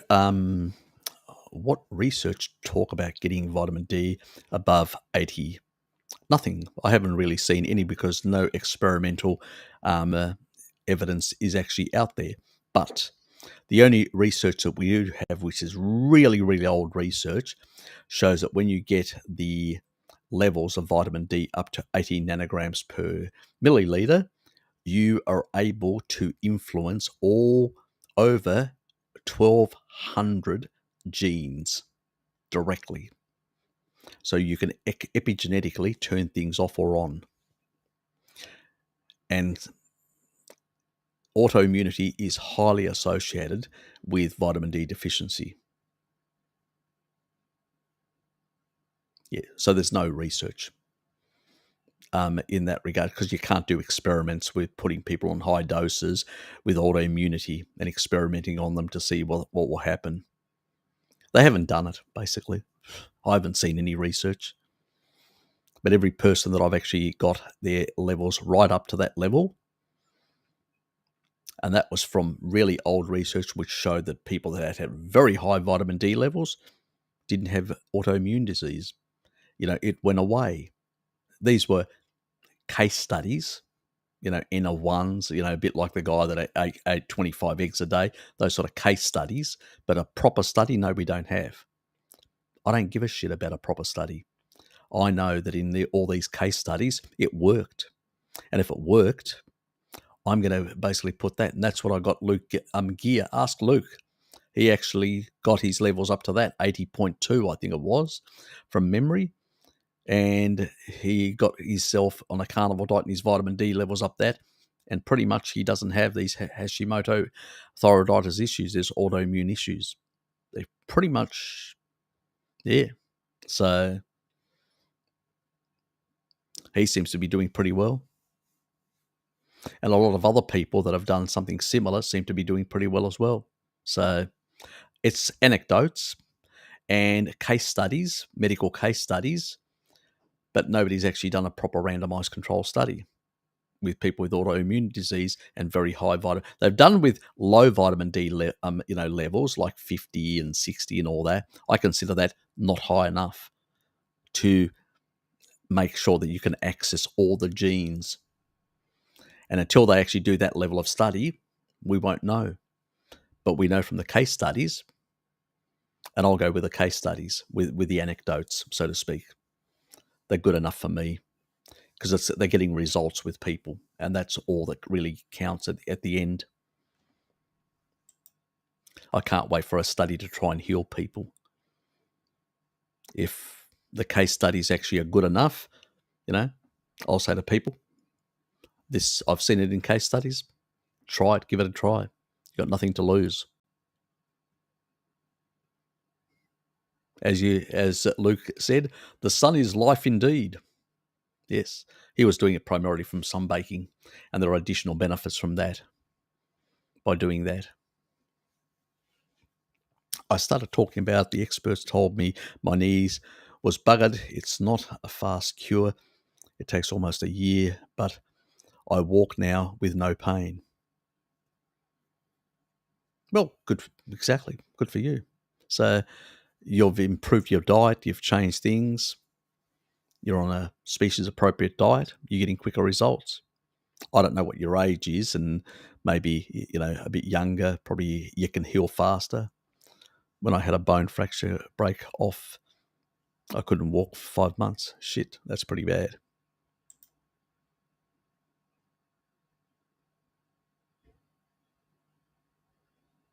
For a short period, it has to be for a short period, only for 3 months. I do not recommend beyond 3 months. I'll be quite clear about that because you'll end up with a lot of bacteria coming back, and those bacteria can produce a number of the B vitamins. And then you can get too much, in particular one, pantothenic acid. I did a video ages ago, which was from a very old study that actually showed pantothenic acid is stored. Yeah, I know.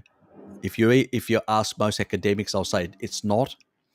They're completely and utterly stupid because they haven't looked at the literature. And I did a video with Bart Kay on that subject and showed the research that it actually stores. And pantothenic acid in high amounts actually can affect, back here, the cells, where your reptilian brain is, the cells around here, they have an effect on, your sleep cycles, your circadian rhythms. And that reptilian brain controlling those circadian rhythms, well, that gets affected by too much pantothenic acid, and it can cause insomnia in people. So excess B complex can affect your sleep quality. And that is why I'm very, very strict on that. And if you go beyond that, I'll spank you. I don't recommend it, basically. We should get our B vitamins from food and from small amounts that the bacteria will produce. Problem is, a number of these beneficial bacteria do produce extra pantothenic acid. So we do not want to be supplementing, especially in higher doses. I usually recommend about 50 milligrams at the most, no more. So if the other ones are a bit higher, I don't care. It's the pantothenic acid. Must be 50 or below. That's the critical one. Can't say I'm sure with the stem enhanced, but you've tried all other solutions, then it's worth it. A shot, I think. Yep. I mean, I've seen people have results. It is an expensive option, but I've seen people have results where they've improved, but improved his eyesight. He had macular degeneration. Other people have actually seen a lot of improvements. Obviously, producing stem cells is a really good thing. The only area that I do not recommend it is if people are in an active cancer state, and that's not because stem cell is going to cause any. We want to reduce the amount of things that cancer cells can use, because like natural cells, they can hijack these things potentially, because there is research that shows that in a cancer state, and that's why I don't recommend it in a cancer state, only in that case. But in a healthy person that doesn't have a cancer, or even somebody that's got like senescence cells, actually stem enhance, something like that, can actually kill off senescent cells, which is a protective thing. That means you'll have less senescent cells that can potentially go cancerous. And taurine does the same thing as well in good doses. But that's another video that I did on the second one on cancer. But just keep that in mind in that regard. But for everyone else, it depends. Majority of people are not cancerous, so they don't have to worry about that issue. So you're going to get some benefit if you use it. So it depends on your circumstances. So there's a lot of things that I, in a cancerous state, do not recommend for a whole lot of reasons, and I recommend a whole lot of other strategies. So if anybody does have cancer, go and check my videos. There is now, I think, 2 cancer videos there. I do intend to make a couple of more to cover a few other aspects that I haven't covered yet. Yes, more things to do.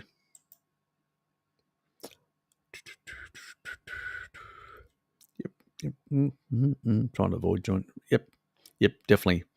Yeah, once you cut it out, once surgically you cut it out, you can't go back. Not a problem. You're welcome, Gary.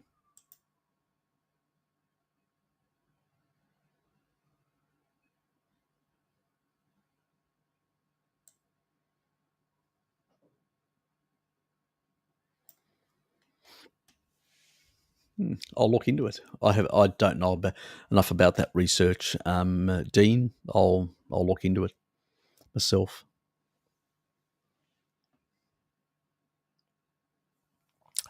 Hold on. We've got another attachment. I missed it from Lukey.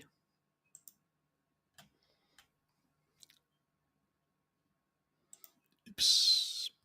Better turn that off. Yes. Lukey always comes through with the good stuff.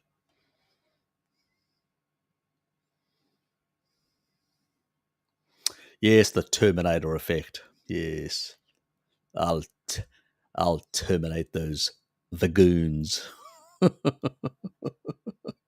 Is that the sort of theme here, Lukey? That the Vagoons have got no hope with me? It's all downhill for the Vagoons.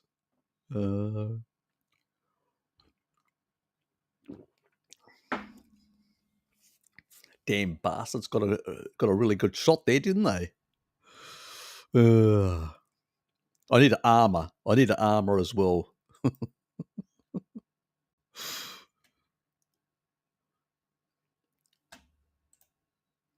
I'll definitely save that one.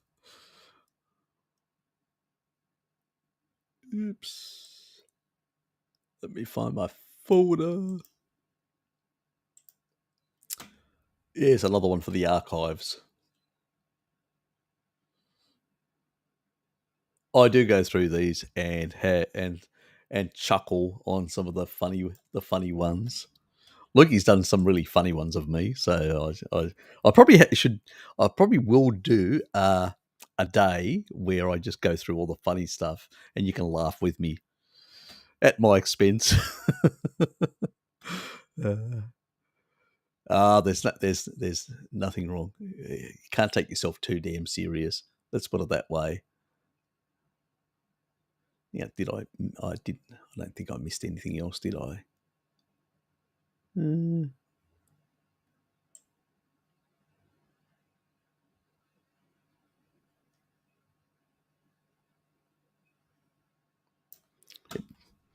Yep. I do not think I did.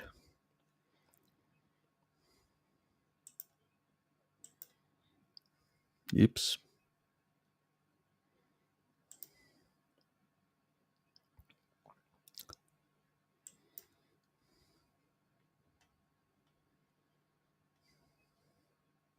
Yes, it does. It definitely does as well.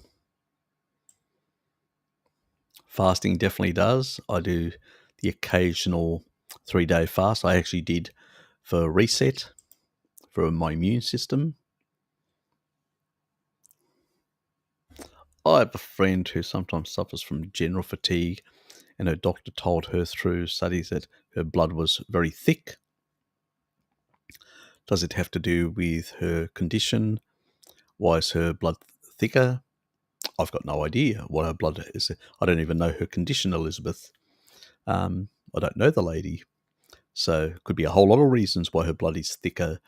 I'd put her out there and actually earth her to the ground. That will basically help as well. I'd probably give her an L-citrulline supplement. That would help as well. I'd probably basically as well give her taurine. That would improve her general characteristics of her water management within her cells and bloodstream. That would probably help as well. And obviously, putting her on a species appropriate diet, that would definitely help. So, but I don't know. There's a lot of different conditions that can cause this. Glycating factors, the electrical sort of, the sort of positive, negative ions that are sort of interacting with different issues. Genetics, that some people have predisposition to have higher clotting factors. There's a lot of different things that platelet aggregation can be induced in the bloodstream. But that is not a good thing. And that is definitely an issue that she needs to look into properly. But I would say the first course would basically to make some changes to her lifestyle and diet. But I don't know whether she'll do that. You could have a chat with her, but, maybe try with simple supplements, which would ameliorate some of this sort of stuff, make an improvement, and maybe then convince her to make other changes. So sometimes you have to start people give them L-citrulline, taurine, these sort of things. They get an improvement, they see and notice improvement, they go, what other options are there? And then they're a bit more open to other things, other suggestions.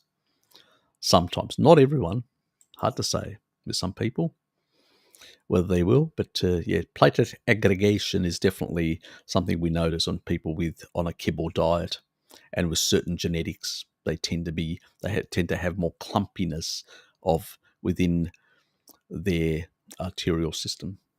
Yep. Thoughts on fasting with wound healing? I think to keep off fasting shortly after an injury would be prudent. I'd agree. I don't recommend fasting for healing unless it's bacterial. So if you've got like really nasty bacteria and you want to basically replace them with beneficial ones and all that, you do the protocol of 3 months and you do some fasting to basically lower their food supply so you can starve them and reduce them. And there are a number of other strategies also. The biofilm, like taurine, can actually affect and break down their biofilm, which is really good, which can then are much more susceptible to be taken out by the immune system if they're misbehaving. So there's all these sort of things that can improve. That's why taurine really helps to improve the gut in general. But yeah, when people have an injury, I recommend rest and food to build, especially protein-rich food to heal. Yes. And I don't mind actually adding the taurine and even some leucine in for that purpose to enhance the healing and the building.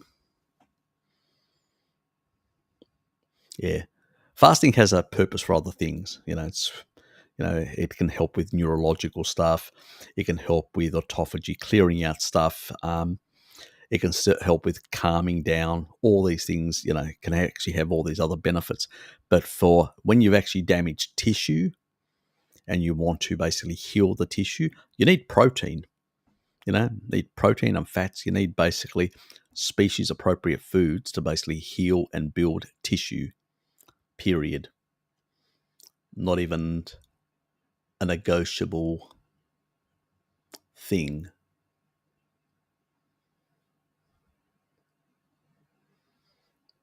Did I go all the way back to look? Oh no, that was one of my links.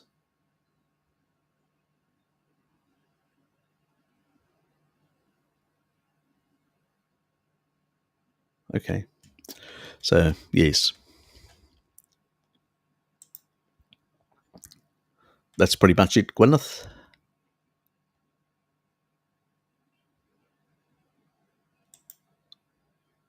Oops.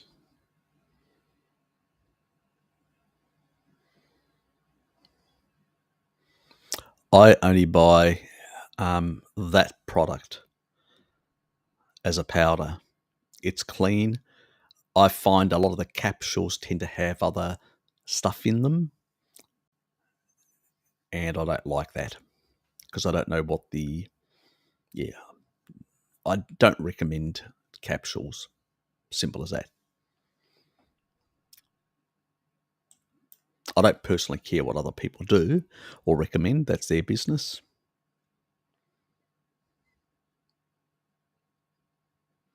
What do you think about using taurine while trying to lose fat? As long as you're not, as long as you basically are putting in more protein in your diet, not going to be an issue in that regard. Can affect some people in terms of, but it's not very clear in the literature in that regard. But it doesn't really have either a negative or a positive effect. I have never seen any research saying that it inhibits it or it increases it. I don't think it's relevant to fat loss, personally. Unless you know of any research that I'm unaware of, I'd love to know, but I haven't actually seen any research, like clinical research, where they've put people in and all that. If you eat a very high protein rich diet, you will cut. That means, and remember, a very protein rich diet is very high in taurine. If I get you to basically eat oysters every day, you will lose shitloads of because it's very high protein but very low in any energy, which basically means that you're going to have to take energy off your body, and you'll basically really cut like the bodybuilders do, and that's got shitloads of taurine. But I'm not saying that it has any effect either one way or another. I don't believe that it. Some people have said it aids with weight loss, but I haven't really seen any really good research to make that claim. I think people are basically confusing association with causality when they make those claims. So I don't think it actually helps with weight loss, and it doesn't help with weight gain. It's neutral.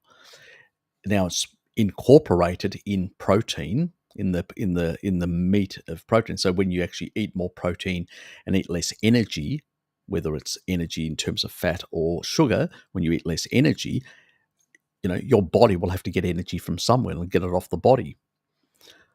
But you'll also get more taurine because you're eating more protein-rich diet in that regard. But the taurine isn't the thing doing it. Your excess of hormone-sensitive lipase, your fat adapted and accessing your own body fat is what's doing it in that regard. Is anybody saying this, that it actually enhances fat loss? Because I haven't seen anything. I'd be interested, but I haven't seen anything.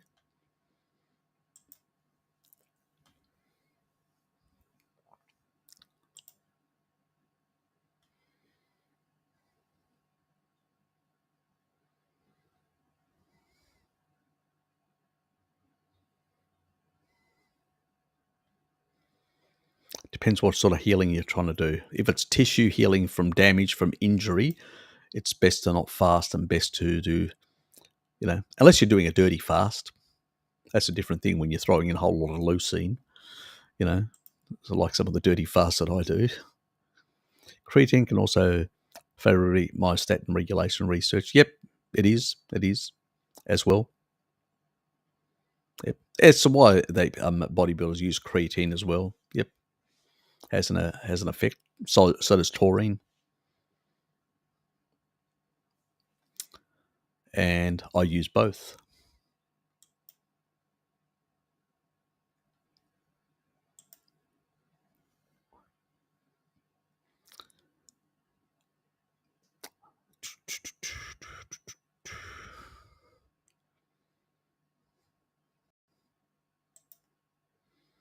Mm-hmm. And omega-3 fatty acids are also supposed to block myostatin. There's a lot of compounds that do have that effect. There's not one compound. There's quite a few animal-based. Yes, get it from the fish. Eat fish, like I had yesterday. Very nice, tasty fish. And not from a supplement which is full of aldehydes and primary, and in some cases also secondary oxidative products. Not is very much contraindicated and very dangerous. I had First Nova on Friday. Just saw yep, that's what Hello Kitty actually had as well, and because she's on the pressure from her manager to either do it or lose her job, so she's under the gun, so to speak, even more than me. But yes, I'm a bit under pressure as well. But luckily it's around.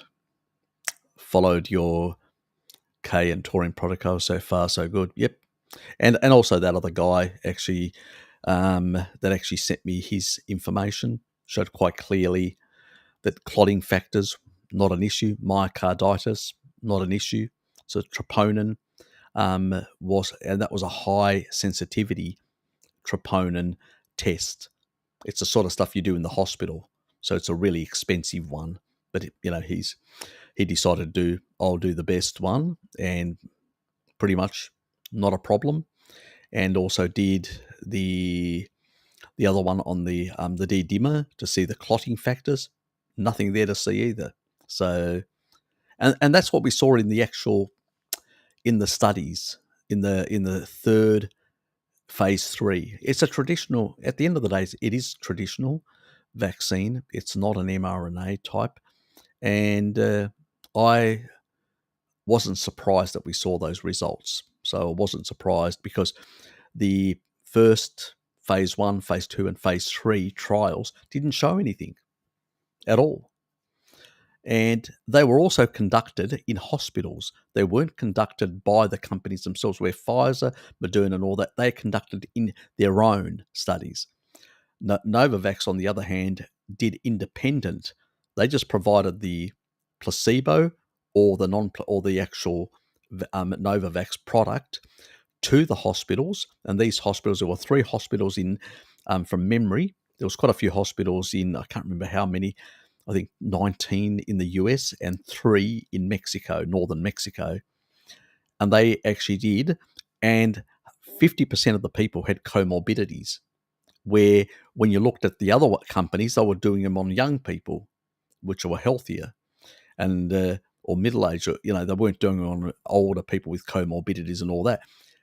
The ones done for Novavax, they were actually done independently of Novavax. They were done in hospital settings, controlled by doctors who didn't know whether they were giving the placebo or the actual Novavax itself. And so it was a randomized control double-blinded placebo trial. So it was actually done pretty well, and it showed nothing. I did the one on the report on the phase 3, anaphylaxis, nothing. All these other things, nothing that we saw in the other sort of vaccines. So it was I was quite confident. Obviously, we don't have the 5 to 7 year sort of data, which any new intervention needs to go through. That's why it's provisional or emergency authorization in the US. Provisional in Australia is what we call it. The TGA, that is our agency, which is equivalent to the FDA. So looking at it on paper, looks pretty good, like a traditional vaccine without any real problems. Plus, it doesn't have any compounds like eggs or whatever else to cause any other anaphylaxis issues to certain groups of people. So on that basis, yes, but is natural immunity best? Yep. Is maintaining good vitamin D levels and good nutrition to have a really robust and strong immune system? Bloody hell it is. That is the ultimate. But when it comes to coronaviruses in specifically, when it comes to other sort of viruses, I've got a different perspective there. I've actually done myself quite a few vaccines. I don't have a problem with those. I've researched them. And the ones that I do have some issues, I've never done, and I've avoided them. But now some of the more recent incarnations are much better than some of the older ones. But that's for another day to discuss. So really, yeah, that's the sort of I'd say stick to that protocol, and you'll be fine. It's a matter of actually having very high T lymphocytes and for rapid clearance. It's all about rapid clearance, getting it out of your system as far as possible. Here's Lukey as well. G'day, Lukey. Good to see you, mate. Good to be here. I better put my earpieces in. How are you, mate? Well, I'm rather fine because after an intense week of work, I get to enjoy some extended holiday. Nice. Oh, that's Yeah, right. and I Because spent, you guys have got Mardi Gras coming up now. yep. And yeah, I spent 3 hours, just over 3 hours in the sun today. So I am a little bit sleepy now, but I think I can manage. What's happening with the mandates and all that? Is that sort of now, as you're moving up to Mardi Gras, is that all being sort of canned and got rid of? Yeah, so technically, people aren't supposed to be going out and, you know, uh, going out in the streets and making crowds and that type of thing. But Mm. most people have had some type of party, or just communion of sorts, just in their own properties or something like that, because people aren't afraid anymore. The mandates are slowly going away, and honestly, I think that only places like universities are still cracking down with things like, oh, you gotta be vaccinated to enter or something like that, which is Mm, honestly quite disappointing. But the mm. general sentiment, even among governors, is that it seems to be ending. But we'll see. So it's typically the woke community within the academia. What's new? Yes, What is bloody new? Yes. exactly. Yeah, they're a law unto themselves in some regards. Yeah, it doesn't surprise me any at all.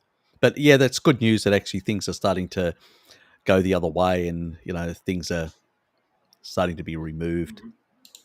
I sort of am hoping that now that Tasmania's actually taken off all restrictions in terms of travel, as of yesterday midday, they actually said that anybody who's unvaccinated flying into Tasmania, not an issue. So they've taken that restriction off. You basically just need to make sure you need to be tested when you arrive to make sure you don't have any um, sort of symptoms, but Mhm. otherwise, not an issue. But I would say, uh,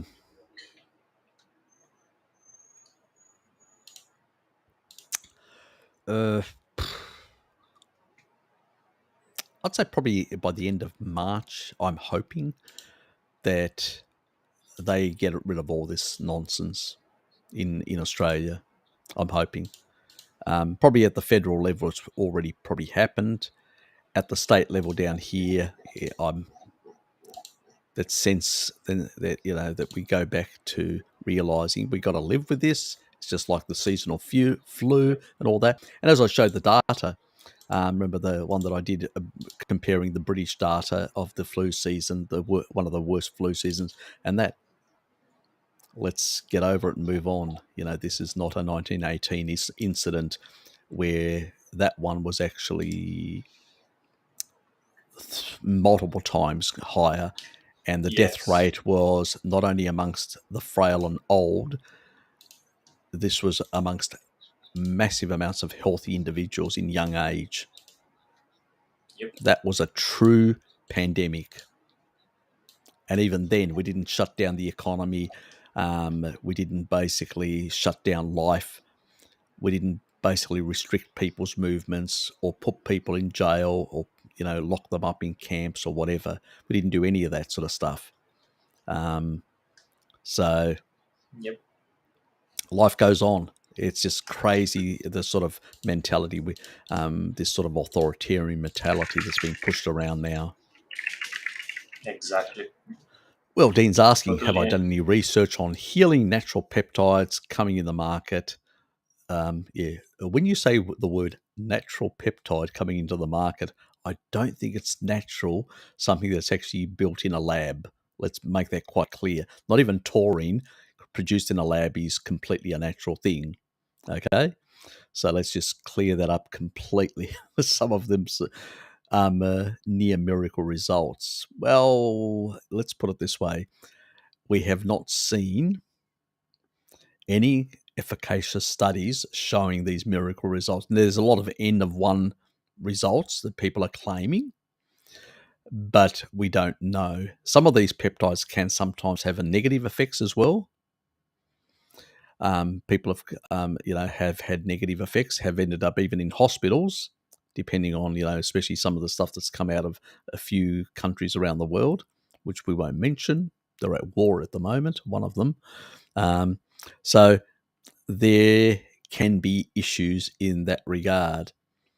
But no, I haven't done any extensive research. I've done sort of cursory research, and I've looked into some substances that people have brought to my attention, and realized a lot of them were either problematic or had too many side effects, with a lot of the existing natural peptides in actual the flesh of animal foods are way superior in many regards without any side effects.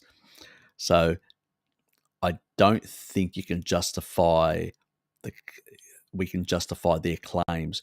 I could actually show quite a lot of studies of rapid improved healing with taurine and leucine supplementation. But a lot of these things, I have never seen any properly conducted research which shows a whole lot of people with a specific condition and healing them and identifying how many months, how long, the length of period of time or whatever. Most of these peptides have been actually tested on animals, and they've been tested over a certain period of time. And the healing, because of metabolism being different, the healing approach of animals is very different than humans. So if you've got a rat that lives only for 2 years and heals within 3 months, you know, you got to understand that humans live multiple times longer, and our cellular turnover is much slower. It takes about a decade to turn over cellular turnover. So it can take about as long as that you'd have to buy the actual component to get any results. So, that's that's why they don't do human studies for those sort of things, which they could. They could do those sort of studies because it's not. You would get it through if it's not toxic to the animal, then and there was some positive results in the animal, then you go on to human studies. I always say, why don't they do human studies? Because I suspect when they did, they got mixed results because people are on a kibble diet and are still glycating that tissue, still causing damage to that tissue, and the peptides just can't reverse, constant damage being done by the diet and lifestyle of people. Where the animal, you're controlling it, what it eats and does. So probably on a species appropriate diet with some of these things, you may get better results. I say the word may because I don't have any research to back that up. Anyway, what do you think, Lukey? Yeah, it's always a tough spot to comment on stuff like that, and I Exactly. Yeah. always it's like it's hard to say anything, but I like to say that there's an example a bit close to home, but a lot of people like to take like certain herbal extracts or things of the sort because they say it's going to help them. But sometimes you need a baseline of like animal nutrition. Your detox pathways have to be in order or something like that. And for people on a standard diet, it just doesn't work because you don't have even a good baseline to begin with. Exactly. That is exactly right. They don't have a good baseline in terms of nutrition, the quality, and they're still doing a lot of damage to their body. So, yes. Nick, what are you saying, my man? I have a day job. Do you think I struggle to basically answer my emails? I struggle to basically answer my comments sometimes, unless I find them very interesting. So, Mm. yeah, hire an understudy do that. Unlikely. Lucky, do you wanna be my understudy slave Yeah. slave stuff? Uh, Because I oh think that's my what they god. are. They in academia, they're sort of understudy slaves that work for the Yes, academic that's exactly professor. it. You That's probably exactly how it works. your answer to me should have been, "I've already done that, Harry. F off." Because basically, I've already Yeah, done that, Harry. I did it for a I'm couple done of with years. that. I've Believe me. just I've just escaped academia. I'm in the real world again. Yep. No, my because of all the sea stuff and everything, it took a long while, but my graduation ceremony is finally going to be scheduled, and it's going to be somewhere in the first 2 weeks of the next month. So Okay. finally, So what are options are you looking at? what did you say? Are you looking at any other options? Uh, um, I could go for uh, some type of post grad, but Okay. I'm honestly I'm honestly exhausted. Yeah. I'm thinking about other things, but My sister did uh, the same thing. She basically graduated, they offered her. This is my younger sister. They offered her basically to go back and do a master's, but they weren't offering it the next year, but the year after. And then she ended up with another position, ended up going to Western Australia, then to another place, and then went back and got another. She's in Melbourne now. She's got a managerial position, and now that it's available, she goes, which is, she goes, forget it, and I just don't have the time. I don't need it for my career advancement. I just don't have the time. So Yeah. she basically ended up doing the same thing. My older sister, she ended up. The only reason she was doing, because when she came back, because she was already a teacher in Greece, but they didn't recognise her qualifications, so she had to go back to university, redo her qualifications. Plus, she ended up in the last 5 years doing that and a master's. So she's done all that, and now she's qualified teacher in Australia, recognised with Australian qualifications. Obviously, that was Greek qualifications in a different education system in a different country. So basically now she's teaching, but she only did it because it became available the following year, and did it, and she still had a couple of subjects in her undergraduate, but it didn't affect her masters, and they were sort of like specialized courses for teaching, so it didn't Sure. affect, because she'd already got her undergraduate. She just was doing these other specialist courses, and she said, well, why not, and just jumped into the fray. G'day, Bart. Yeah. And decided to write, don't trust that digi Greek shit. Fucking Kiwis, But yeah, look. Go back to your sheep. So yeah, you know but what he's gonna say. I'm half Australian. Yeah, the other half is yes, Kiwi. his So you're still bagging the old sheep, aren't you, mate?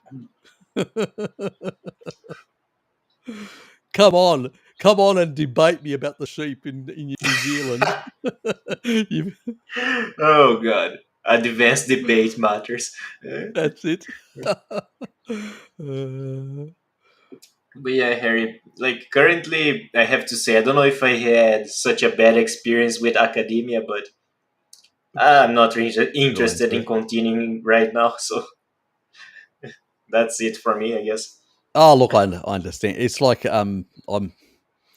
people say, well, you could do other things, and I'm going 5 years away from retirement. Do you think I want to go back and deal with all the woke academic nonsense at my age? No friggin' way. I'd be basically literally taking a baseball bat to their heads within the third day. I'd be so pissed off with their nonsense. So it's just Uh, not going to happen. Um, I get myself in trouble enough. I don't need to add to my misery. no, and what I noticed, look, I'm not working in my field, and I noticed that they are hiring like engineers for all sorts of things, like all sorts of things. And Yep. in the end, if I did a master's or something, I wouldn't be adding that much to, you know, opportunities Mm. basically. So yeah, it's like it's a scenario I didn't expect, but it actually suits me well. So I don't think I'll be going back to academia anytime soon. Nice one, Dean. New Zealand, where men are men and sheep are afraid. Definitely a thumbs up for that one, Dean. even Lukey gave you a thumbs up. Yes. Oh, probably now he's intimidated. He's not going to come on. He says, "Oh God, come on, you sheep fucker, come on, come on down." Uh, there's not much to be gained from the post-grad study, man. Go earn some money. Precisely, but that's it. That Uh, that's really it. Nothing else to say. Exactly. You going on? Are you coming on? You want to come on? I think I did. I think I did send you a link. Didn't I send you a link or not? I think I did. You can come on, so we can bag you Harry, properly. Harry, do you have any idea why We'll give you an Restring is opportunity stretching? to tell us what's happening in New Zealand with Yes. your dear, illustrious, lovely leader. She's a lovely lady, you know. I cannot understand why you have such negative views of her. You can put your own your side of the Oh God. He's had gallbladder removed, early 20s. Ooh, nasty. Gallstones virtually the size of the gallbladder. Lifetime of extremely low fat. Yeah, virtually vegan. Yeah, that's pretty much the thing you had. Dad had a pretty large one, and yes, not an enjoyable thing. We're too busy dodging goat bombs. Send me a link. I thought I did, didn't I? Oh, Well, oops. don't ask me, Harry. Oh well, I thought I actually did send him a link, but I'll send you a link right now. I'm a bit confused. Restring stretching my camera feed for some reason. It's a bit. It doesn't work the same way that I'm doing it right now. It doesn't work the same way as StreamYard, and even the sort of the settings, the way it actually pulls things together is a bit different. So let's say it this way: it's interesting. Not to say anything else, I guess. Well, people are going to have to endure a thinner version of me.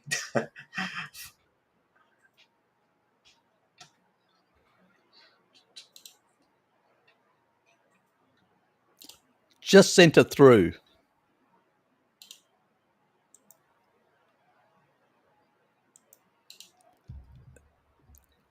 Anyway, the mutton fucker should be here soon to basically have a go at the goat fucker. The Greek goat fucker. Let's get it right. We're not like the vegan ones. So Yes. What's his name? Garth Davis. Garth Davis. Yes. Yeah. The one that's I suspect he basically was doing something inappropriate in the shower with the goat, and probably snapped his remember he had his ankle that got snapped. Yep. Yep, exactly. Yeah, that's what happens when you're a vegan and you play around with goats in the shower. Learn that, little kiddies. Do not play with goats in the shower if you're on a God. veganerized diet. It can be If he very was at least, contraindicated. It can be very if you, contraindicated. Fuck, he's naked. oh, here's Bart. He's already been playing with the animals, and now No, he's like, coming from yeah. playing with the animals.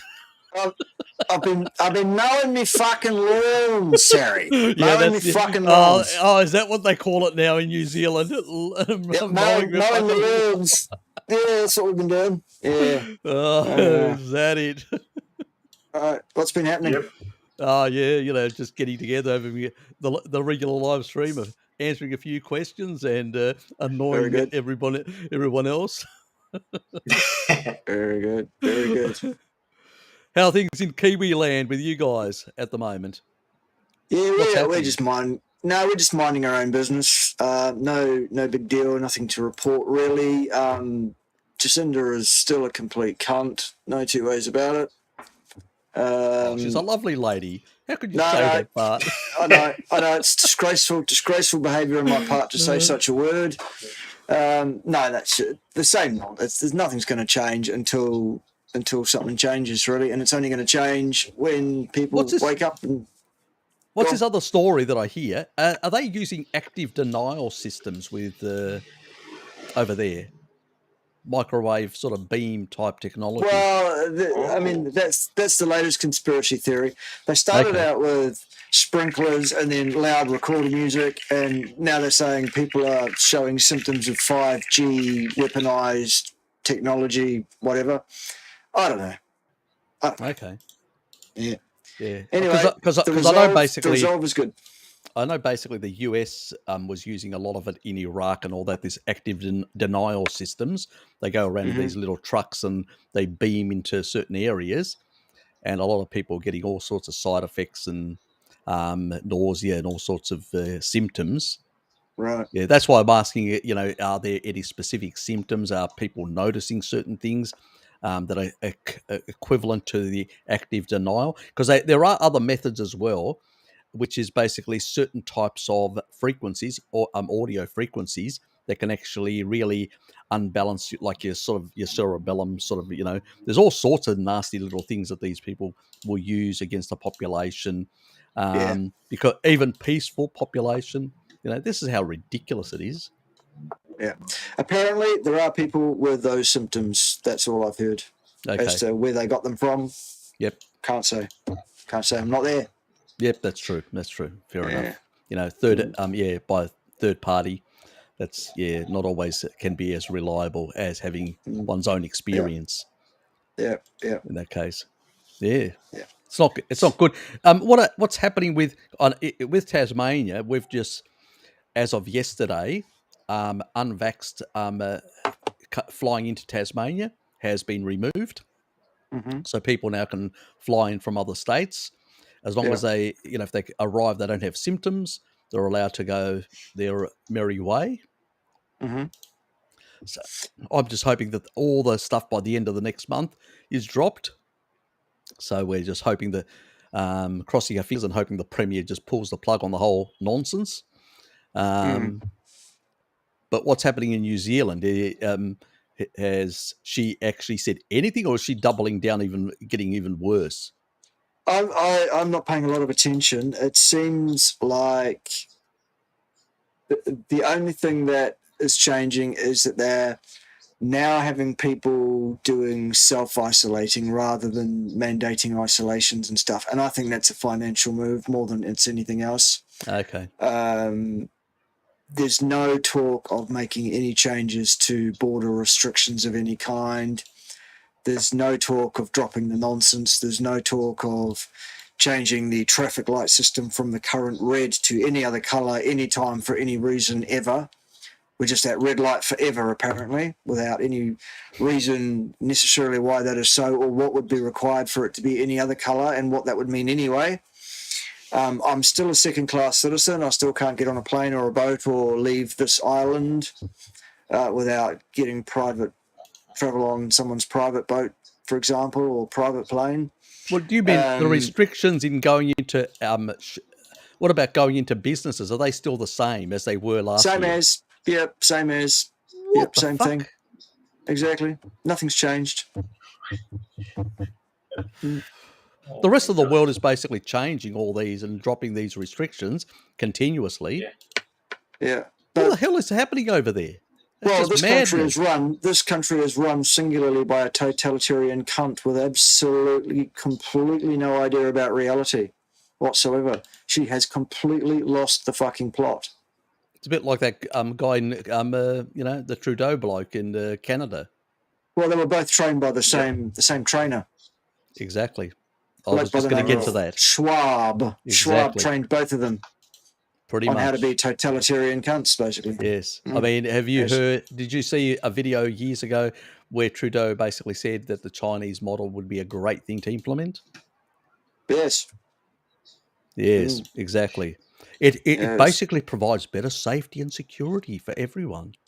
Yes. In particular for him. Yes. So I mean, you can see that they've been trained in the same authoritarian. I think my social credit score might be a bit shady, Harry Louse. Yeah, I might be seen as a subversive or a dissident. No sheep for you.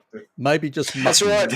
That's right. That's right. As I say, we are far too busy of late dodging the homicidal goats at Cable Bay. You might have seen the video. I posted a video last night, and we went around to this bay where hardly anybody ever goes, whatever, because it's in this reserve. You can't go fishing there or anything like that. You can go and have a look, but that's it. And we thought, we'll go and pull a boat up on this rocky beach that has quite steep rocky slope. We'll pull a boat up there for a bit, we'll have a sit and whatever else. Next thing, fucking bombs, rocks coming down off the cliffs above us, and we look up and there's fucking goats kicking rocks at us. Jesus Christ! And we're talking fucking rocks, and they're coming down from 50, 60 meters above us. I told you my rallies are tough. Jesus, those goats, mate. You want to watch those goats? Can't trust them. Yeah, they probably heard about what they think we do to the sheep, and so they think, right, we're going to fucking make sure it's not happening up here. Sort of thing. Yeah, Jesus. That's exactly it. Yep. Yeah, self-preservation. Yep. And we had great fun sliding the kayak back down the bank again into the water, and we were going to relaunch. We were sliding. Except one of the dogs decided that was not for her, and she was going to bail out halfway through the procedure. Get fucked! I'm out of here. I'm out of here. Jumps off the boat into the water. What the fuck are you doing? What's this shit? Funny as fuck. Anyway, there you go. Well, at least you had a bit of entertainment for the day. Well, it was funny. Yes, it's funny as hell. Otherwise, anything new that you're planning? So what's your plans? Because you did miss an interview, I heard. Oh my God, I can't believe it. I booked in with the ladies to do a live stream a couple of weeks ago, and I've worked out what the issue was now. The issue is if I manually enter something into my calendar that somebody doesn't book in off my online booking system, I have to set that to give me a notification to remind me the day before, the night before, you've got an appointment. Okay. Make sure you show up for it, sort of thing. And I didn't do that because I didn't know I had to do that. And obviously, and I've got so much on. I've got so many interviews and so much on. Obviously, I'm not thinking. And I didn't actually look at my calendar last night because it was going to be Sunday today. And on Sunday, it's live stream at 11. There's nothing before that. There never is on a Sunday, except this week there was, because I manually entered something. And a week ago when I agreed with the ladies, look, I'm really sorry I missed the first one. That was a complete fuck up. Won't happen again. I said, here's the time, bloody bit of that. Yeah. And then I fucking did miss it again. Oh, Jesus Christ. Okay. Oh, fuck. So if neither of those ladies ever want to speak to me again, I will understand completely. Jesus, that is so unprofessional. Anyway. Actually, I've had similar, with the notifications out of Teams for my work, that is. Yeah. Because I actually use another application to actually log in to my work computer and work from there, it doesn't actually come up. I don't get those. So I've had to install Teams on my other computer here, run it, and then make sure that the Windows would allow those notifications to come up. Otherwise, I was missing things. I couldn't actually connect to basically meetings and stuff like that. I spent a couple of hours basically trying to sort it all out because it was just... And then eventually it did work after a couple of reboots, and then it was actually working and linking properly and authenticating properly. And it was basically an authentication. I realised that what I found out is that we recently changed the name of our organisation, and I was still using the old email in the other with the settings. And it was basically going, no, you can't authenticate properly. I'm going, I'm going to throw this computer against the wall. I was really getting frustrated at that point. And then I went back and I had to log in through another system. And I looked and went right through and I go, and then I went through, deleted that, and then started again and re-logged in with a new email and authenticated with that. And it reset everything. And then it worked. I'm going... man. Exactly. And now I'm getting all my notifications popping up, and I can actually get into the meetings and click on it and connect with my stuff here. So it all works now. It's just an absolute hassle to try and get it all to authenticate properly. That's the problem with authentication and double, where you're using the phone with the phone app to basically get the code, and it has to sync with the accounts and the emails. Yeah, and otherwise it just goes to shit. So that was fun. Trying to sort it out and work it out. I abandoned it, and then I went back to it later when I was calmed down. I was just too frustrated with the whole thing. So I understand your feeling. Anyway, to answer your question, this week I have Dr. Sarah Zaldivar is coming back for a return visit. We're actually going to talk about anti-nutrients this time because we didn't get to it last time. Oh, that'll be good. So we'll talk about that. I've got Captain Ryan Attar, Dr. Ryan Attar, coming on. Do you realise for some of the Vagoons out there, she's one of the sexiest Vagoons for them, the older variety. Right. Zelda is one of their favourites. Oh, Zelda, yeah. Not Zeldivar. Zeldivar is actually sexy. She doesn't look like Zelda. All right, so we've got that. I've got a couple of videos I'm going to be doing this week, dealing with some more rancid pustulous bullshit from fucking Rat Boy, fucking Salad Boy, Saladino Boy. Some more absolute fucking nonsense from him this week. We'll be dealing with that. Good. And there's talk, whether it's this week or not, there's talk that I might be getting together potentially with Sally Norton, maybe. But okay. We'll see. That'd be really interesting. Yeah. Plus the usual Who's Wrong on the Interwebs videos, apart from Saladino. Yeah.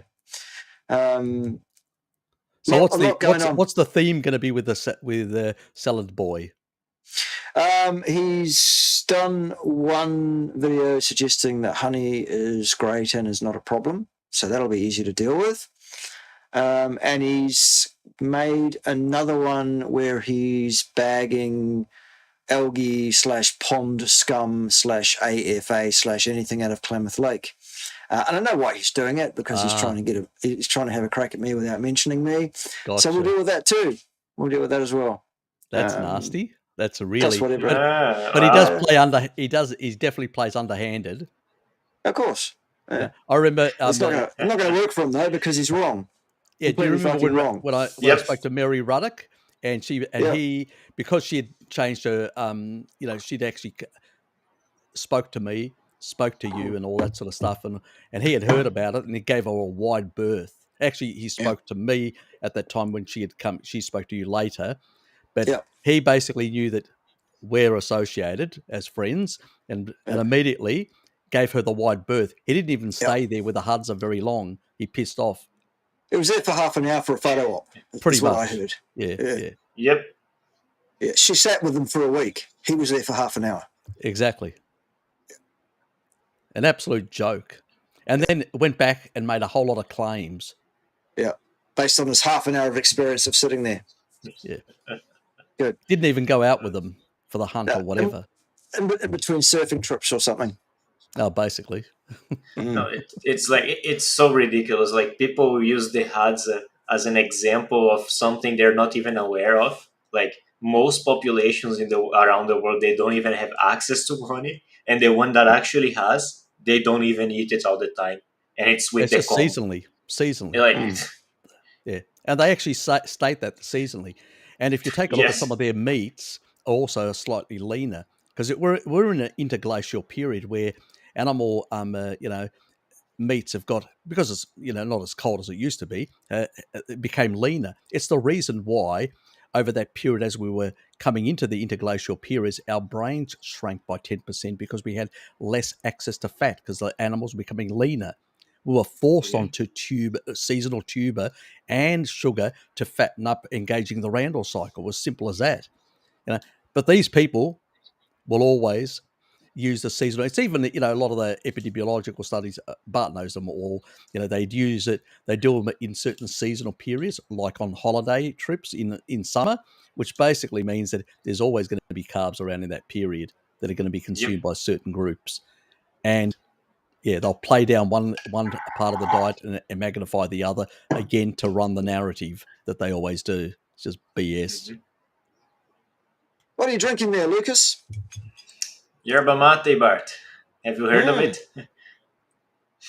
Oh. Yeah, so it's a loose leaf type of tea. It's very common in South Central Brazil, and Okay. it's the type of stuff that the Southerners tend to drink. I was actually introduced to it by one of our fellow Discord members, and Okay. I'm not into stimulants usually, but a lot of people tend to react better to yerba mate, and I tried it out, and I noticed that it doesn't make me anxious like coffee does. So it's a good Okay. pick for me. Cool. Yeah, I actually rather like it, and it's typically like in the south they have it warm, like 70-degree type of water, but in South Central Brazil, like it's usually they prefer to have it ice cold, which is the way I actually like to have it. Okay. Very nice. Very nice. I have creatine, epicatechin, and citrate in a invisible bottle. Magic one. Yes. Fasting today, so yeah. Are you? Okay, you're fasting. Fair enough. Yeah. Mm. So, what's the period of fasting you're doing at the moment? It's 36 to 40 hours, something like that. And then Okay, that's not, and then it's a 2 mad, and then it's another fast, and then a 2 mad, 5 rolls. Apparently. Okay. Yes. Just following directions from Coach Raymond and Coach Emily. Oh, it sounds good. Sounds good that you guys are trying something new. So Pim's doing it as well. I noticed. Yeah, pretty much. How's she sort of feeling? She's having one or two issues, to be honest. In the last week, she's had some coldness. She's very hypotensive and is generally collapsing and falling asleep in the middle of the day. Okay. I'm told it should come right. She should balance out. Everything will be fine. Whatever. Nothing to be too overly concerned about. I'll keep an eye on it, obviously. But for example, we took her blood pressure last night, and it was 80 on 50. Okay. Shit. And I'm like, Jesus Christ! No wonder you're fucking falling over and shit. Yeah, that's really low. Yeah, very, very low. It's incredible. Yeah. Yeah, well, and with the tiredness and coldness thing, I'm looking sideways at thyroid function and stuff a bit as well. Apparently, she tells me it's quite normal to be a bit cold, and she's always but it's the middle of fucking summer. Exactly. No, you shouldn't be at all. Anyway, Yeah. she knows better. She knows everything. She's the queen. Yep. It's all good. Yep. Yeah. Well, the other option. I mean, I know that. Hello Kitty, she was always cold, really cold and stuff like that as well. She had a bit of that issue. The more she started eating more meat, that sort of normalized. Yeah. But then again, I kept on nagging her that she needs to not cook it as much. And she basically did get more taurine. And now she's, because of the C19 issues and all that sort of stuff, she's doing about couple of grams of taurine, up to 6 grams, and she's getting this thermic effect because it really improves, because it actually enhances muscle protein synthesis. It pulls aminos across into the protein pool, and that enhances that sort of uptake. And it seems to basically increase the warmth that people feel, everyone. It also improves the functioning of the thyroid as well. So it has, because it's an osmolyte, it sort of regulates all these systems around the place, the electrolytes and all that. So it affects a whole lot of tissues that are dependent on cofactors for enzymatic processes in all sorts of tissues. So it seems to have that effect. I find that a lot of people, a lot of resolution with a lot of issues. So maybe a bit of supplementation of that sort would help resolve some of these, to rebalance. You heard it here first, boys and girls. Harry Serpanos said taurine was the answer. Well, fuck me, is it? Well, when we say, I always remind people, when I say taurine, what I'm talking about is meat, more meat, and more seafood, or more meat. That's what we're talking. Because at the end of the day, it's in the cells and interstitial fluids within the actual meat itself. That's where it is. So, if you overcook it, obviously you'll lose more of the fluids, you'll lose more of the taurine. If you don't, you'll take more of that, and it plays such an important role, and it affects the pressure effect within the cell. That was actually in the early eukaryotic cells. It was basically tied to that. The research says it's transcripted in genes going millions of years back. It's so important to proper cellular function and pressure within the cell itself. So it's critical in that regard. And I've noticed a lot of people, even myself and others, it eliminates all these so-called eat more meat. You get rid of this so-called keto, flu, and electrolyte issue because it's an osmolyte, it regulates. But also when it comes to blood pressure, low blood pressure comes back to normal and high blood pressure comes back to normal because of the osmolytic effect that it actually has. And that's what research shows. So I would say that could be a quick biohack for her, in a sense. Right, I'll suggest it. I'll say Uncle Harry said so.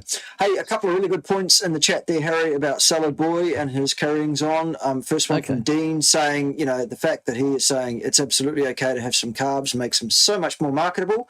Exactly. That's why he's doing it, for clicks, among other things. And he's justifying it with some absolutely nonsensical rubbish that makes no fucking sense whatsoever anyway.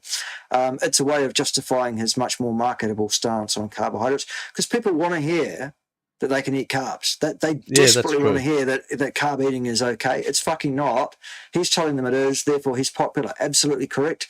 And the second point there being that it's also very interesting to note, if you look at videos and images of Paul Saladino that have been taken lately, the boy really does look like shit. He does not look well. It's interesting. Yeah. I mean, it doesn't surprise me. It doesn't surprise me at all. Stings, maybe. Yeah, exactly. It does not surprise me more at all. And pretty much he's become like a number of other people in the carny community have sort of succumbed to the bullshit reductionism of Ray Peat. It's really Ray Peatism. If you look at it fundamentally, I've actually it is. Looked at a couple of Ray Peat's blogs, and it's just all reductionist nonsense. Pretty much one after the other. I've dealt with a couple in a couple of videos that I've done too, some of those Ray Peat comments, but it's just single reductionist paragraphs that he's got in his blog, like these thought bubbles, bang. And then in the two videos, I covered a couple of aspects showing research that showed the complete opposite, that was wrong. Yeah. So it's pretty much, at some point, I do have a folder of all his comments, and eventually I'm going to go through all of them and just basically tear him a quadruple asshole because he deserves it, and that's the only way. And remember, yeah, I know, yeah, exactly. He may enjoy it. You never know. Maybe. Especially if it's lubricated with honey. Well, exactly. If the right lubrication may bring the right enjoyment in some people. But I would say also the other thing, Barty, yes, is some of these people are selling a lot of product as well. Have you noticed? In the sort of the Ray Peat fan club, they are selling a lot of different products, certain peptides from Eastern Europe and all sorts of other things, which they've got no research to back up any of this sort of stuff. And it's, so their credibility, as far as I'm concerned, is pretty low. But nobody seems to be pointing out these things at all, anywhere. The Ray Peat fan club is just getting away with blue murder. Do you remember Danny when we went onto his live stream that day, and we challenged because I challenged him and he ignored me ages ago, and then I tried to get you to, and he basically came up with all sorts of excuses, and he was supposed to get back to you, wasn't he? And never did. No, they never do. Yeah, exactly. And what about that Russian guy that he has on sometimes? I call him Georgy Blinkov or Blink Off. That guy's actually got a receding hairline. He's losing hair left, right, and centre. And he continues. I mean, yours is genetically over a number of generations. It's hard baked now. You can't really reverse it until people go on a species-appropriate diet for a number of generations to switch those genes in the other direction, as I've said to people. Mine isn't hardwired at this stage. So changing the diet just gave me a whole lot of more hair and got rid of my alopecia and stuff like that. I think my cousin on the other... That's what Paul needs. He needs some of this instant tensor serum to get rid of that leatheriness that he's acquired lately from all that sugar. Okay. There's a fine cereal product. All that glycating stuff. stuff. Somebody should please send him a message or leave a message on his site just telling him that there is a really good cereal product that can help his skin condition. That's it. Instant tensor serum tightens up your skin if it's all saggy and leathery and loose and shit. Exactly. He definitely needs a bit of that. Yeah. Could help him. Tell him it's goat's cum. He'll love it. Nice one. God. Definitely a nice one. Yes. Oh, yes. What's other? Raymond, despite some provincial mandates being lifted only due to the truckers, we still can't travel internally or internationally without Jabba the Hutt. Yes, pretty much, Raymond. I think an official message from the truckers needs to be delivered to the government. The message from the truckers being, look, as soon as you comply, the sooner we can all go back to normal. We're in this together. Exactly. That's what the truckers should say. That's exactly what they should say. It's absolutely an absolutely appalling joke. In particular, when somebody's actually in the damn truck, driving around, has no contact with anyone. Right. And even when they go to the certain stations now, people have actually got masks when they approach them, and they just exchange any document, or it's electronically in many cases. So where's the bloody issue? Exactly. Where is the bloody issue? And when something can transmit, whether you've gone to Jabba the Hutt's private den. Yes, that one. Which one, Bart? His private den of iniquity, the one you have to enter through the back door. That's it. Yes. When you've gone to that facility, then obviously it makes no difference for the truckers. Whether you basically have or haven't, you can still transmit or still be a carrier and all that. So, and you can actually even be a worse carrier, apparently, based on research from the Danish. This is why Denmark abandoned all that sort of stuff completely. After that study came out, they realized that the only way to maintain it would be having every month. It would bankrupt their economy. And after 3 months, there were worse outcomes, and it wasn't really fixing the problem. So it was a waste of time to continue the nonsense. That's it. They don't care about Granny. Devox says one of the Devox there says one of these days I'm going to get around to emailing you my Miles Kennedy rendition of Sliver. Does that mean you've done a cover yourself where you're pretending to be Miles Kennedy or singing it like Miles Kennedy would sing it? In which case it's already been done, because Miles Kennedy has sung Sliver many, many times, with / Miles Kennedy and the Conspirators being the vocalist of that band these days. It's actually already in existence. But do email me your rendition. Absolutely, yes. In fact, I was in the front row on several occasions for Miles / and the Conspirators doing many songs, including Slither. It was good. I could just about have grabbed the old leather pants of Slash. I was that close. It was impressive. Oh, slash, let me grab you under the pants. I could have said. I didn't. I was very cool. I was like, as you do in the front row, of course. But there you go. That's for another day. That's not why you call. They do. Yes. Oh, that's right. He's got a facility down in Costa Rica, doesn't he? Salvatore? He's living there. Yeah. He's living there. Oh, he's actually living there, is he? Yeah, he's living there. Yeah. Oh. He's living there. So and he's surfing all the time. Now he's become a Costa Rican guru. Is that it? What he's become? Now he's saying, well, because I come from close to the equator, I can eat much more fruit now. No, dickhead, your genes are still European. Why do you think your name's Saladino, for fuck's sake? Where do you think that came from? He used to have at least an article on Deuterium, but he took it down. Okay. Yeah. He is aware of it, but he doesn't support his narrative anymore. Yeah.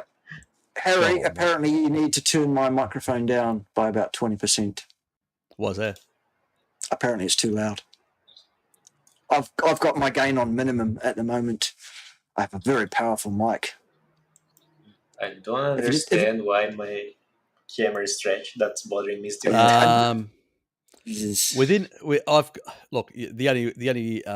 It's Bart's actually connected to Restream like I am and all that. You have to do it independently yourself. Oh, do I have to do it from here?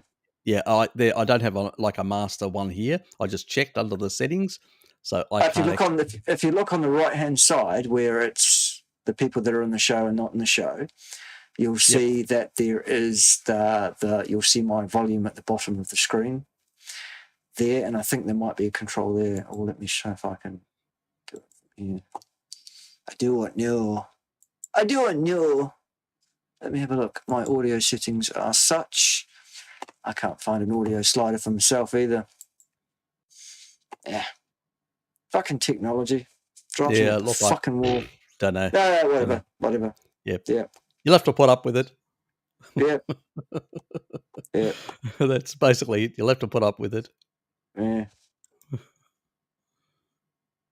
Yeah. Look, when it comes to all these things, I find different issues. One thing that I do that is annoying when it comes to StreamYard has one thing, the chat box is uncontrollable.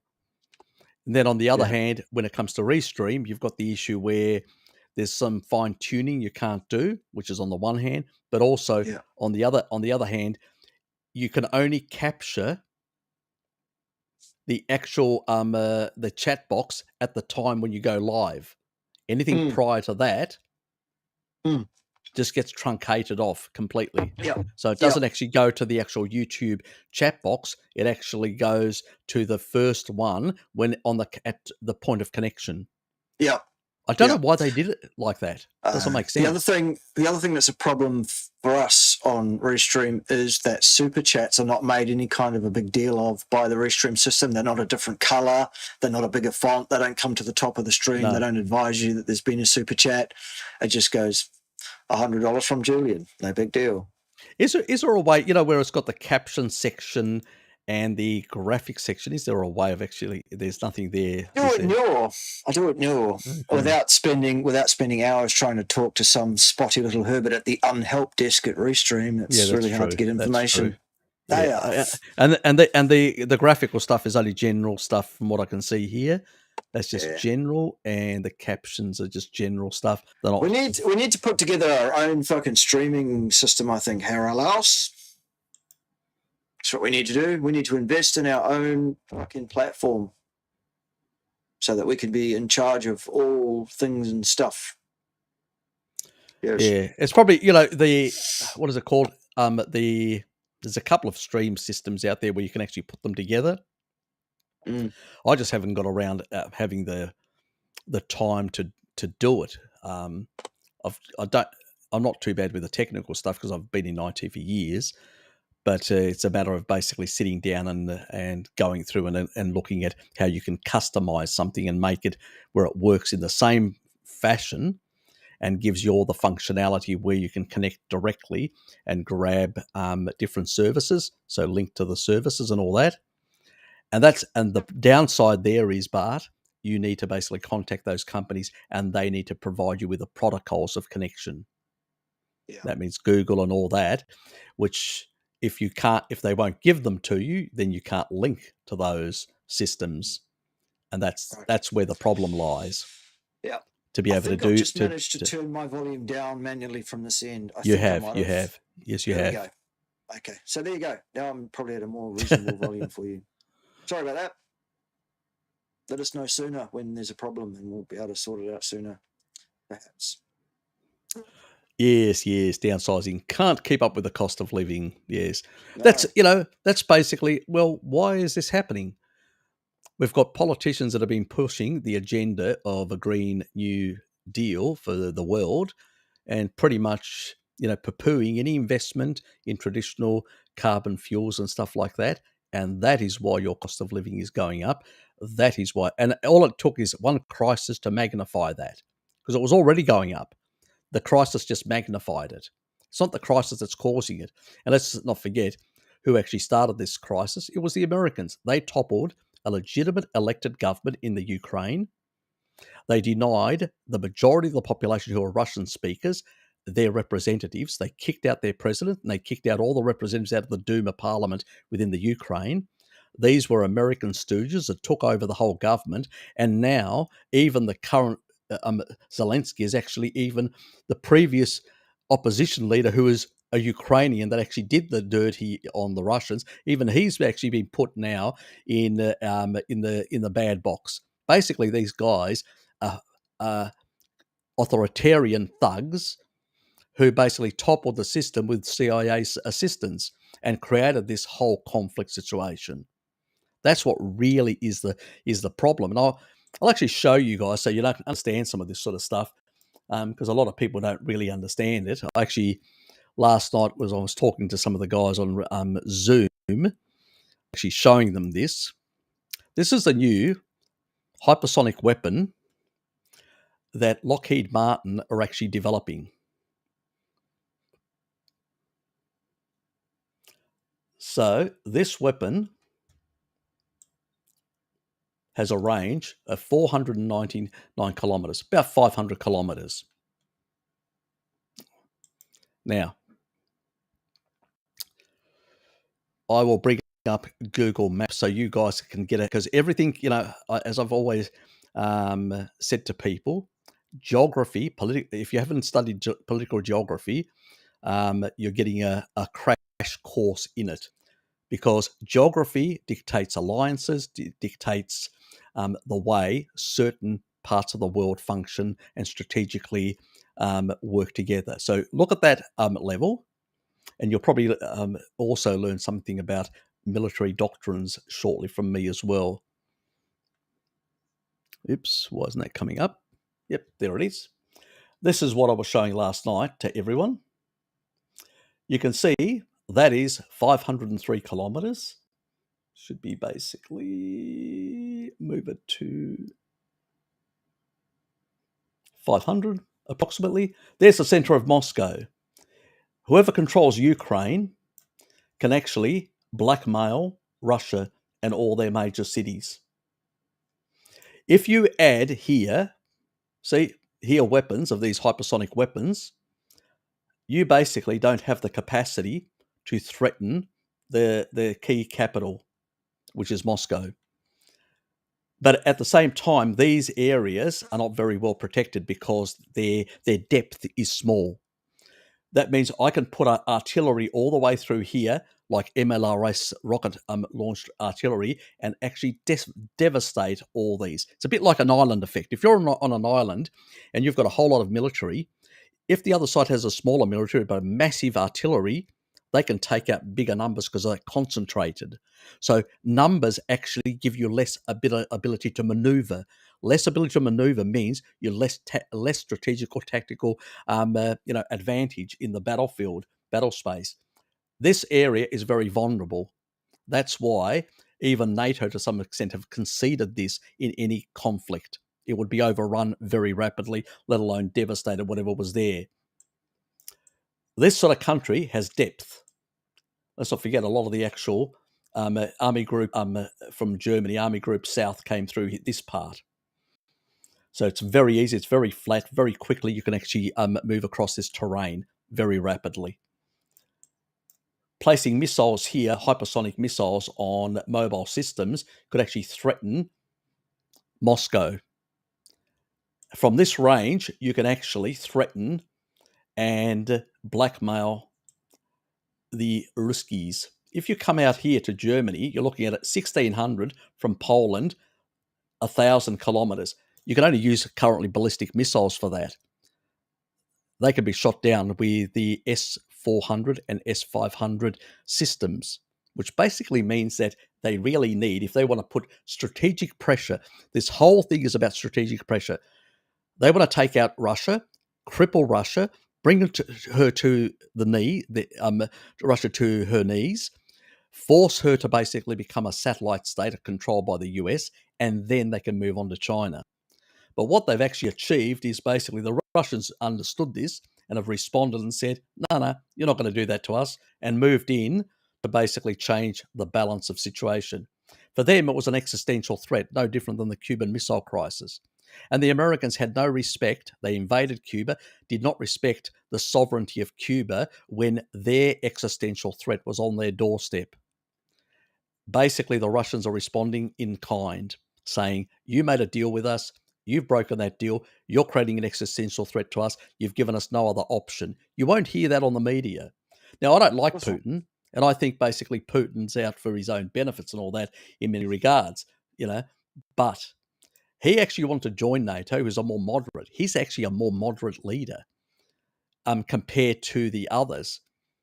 The Duma actually gave him instructions, which is the parliament, their parliament, that if he doesn't basically respond to these aggressions, they'll kick him out. And they passed a decision. Zyuganov from the Communist Party of Russia actually put the resolution up. Everybody voted for it. He had no option, but he had to basically comply. Because you know what they call him, Zyuganov calls him? A Western stooge. Because he had close relations with the Bush administration in the past, Putin.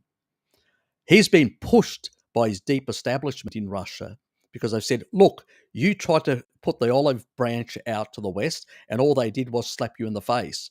Either you respond to them or we'll remove you. And that's why he's under pressure.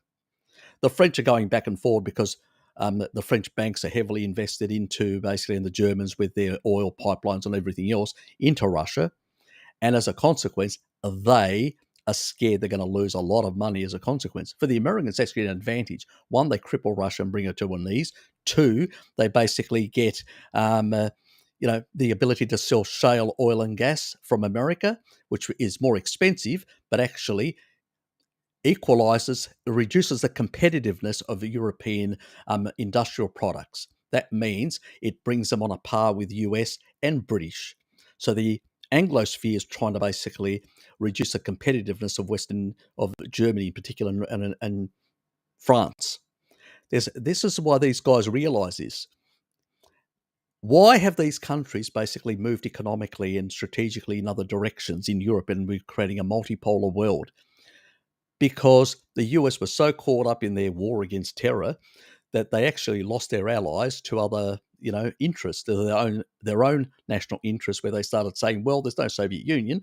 We're going to look out for France, Germany, or whatever in terms of the alliances and trade agreements that we make and everything else. Australia tried to do the same thing recently. They changed their posture. New Zealand didn't, but they changed their posture against the Chinese. What happened? Small countries always lose in trade battles against China. What happened? America got all that trade. Got it? When the Biden administration came in, they got all that trade. So basically, the Australians were, screwed in that regard. So we're living in a very multipolar world that's playing around. And the first casualty of any conflict like that is the truth. Now, I'm not saying that Xi Jinping and basically Putin aren't, let's say, they're not the best of friends in that regard as people that you'd get into an alliance with. But at the same time, let's be honest, that the Americans are basically up to their old Machiavellian tricks. They realize they've lost a lot of control over their allies, and that's the word control. And basically now they're trying to creating an incident. This is a perfect incident to basically force the Germans and French under the Anglosphere umbrella again. But if Zemmour in France gets into power, he's pro-Russian. It's going to really upend the plan that the Americans had to bring under control the sphere, the Anglosphere, to have control over the Europeans. So it's a very interesting time. So keep these things in mind, guys, what's really happening around the world. And the reason why the Europeans themselves have mismanaged the energy situation. There is oil and gas in Greece, Italy, and all that, in particular Cyprus and all that. There's massive amounts. And what's the Greek government doing? Is all woke. They're a conservative government that they're woke as hell. And they're basically following the German agenda with all these windmills and solar farms and all this other shit. When they've got hundreds and hundreds, they've got just one gas field is over 300 billion euros worth. It could pay most of the debt off. And it's expected there could be up to over €1 trillion in basically gas fields within Greece.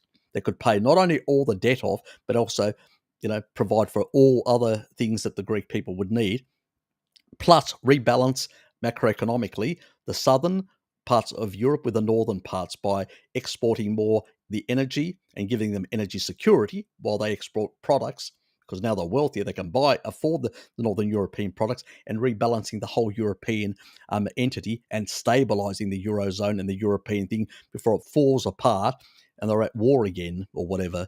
So these are the things that you're not going to hear on CNN. You're not going to hear on any of these organizations, because they're more about, flag waving, BS, nationalism, and, it's their fault or not our fault. It's always somebody else's fault. But the reality is, it's not anybody's. Countries, nations follow their own strategic national objectives. And sometimes they're forced, due to geography, to do things that they may not normally do under certain circumstances. Where we need is better leaders that realize this and pull us back from the brink. And it's up to us as citizens to demand that our leaders do the right thing in that case. That doesn't mean capitulate. I wouldn't capitulate to Putin. But at the same time, I wouldn't go as far as basically upending the world either. There's a balance somewhere in between there of good and basically coming to a deal. Trump nearly did that. I dislike Trump for a whole lot of other reasons, but that's for another day. But Trump nearly got an agreement with the Russians. He was doing the same thing that basically Nixon was trying to do did in the past, where he brought China on their side in order to ring fence in the Soviet Union and bring it to its knees. What are these idiots doing? They're forcing basically the French, the Germans, the Russians, and the Chinese to come together eventually. And already there's been a new strategic arrangement or agreement to trade amongst them with the Indians and the Chinese, and that because they don't want to be controlled by the Americans anymore. So you're pushing the biggest, the thing that you should never do.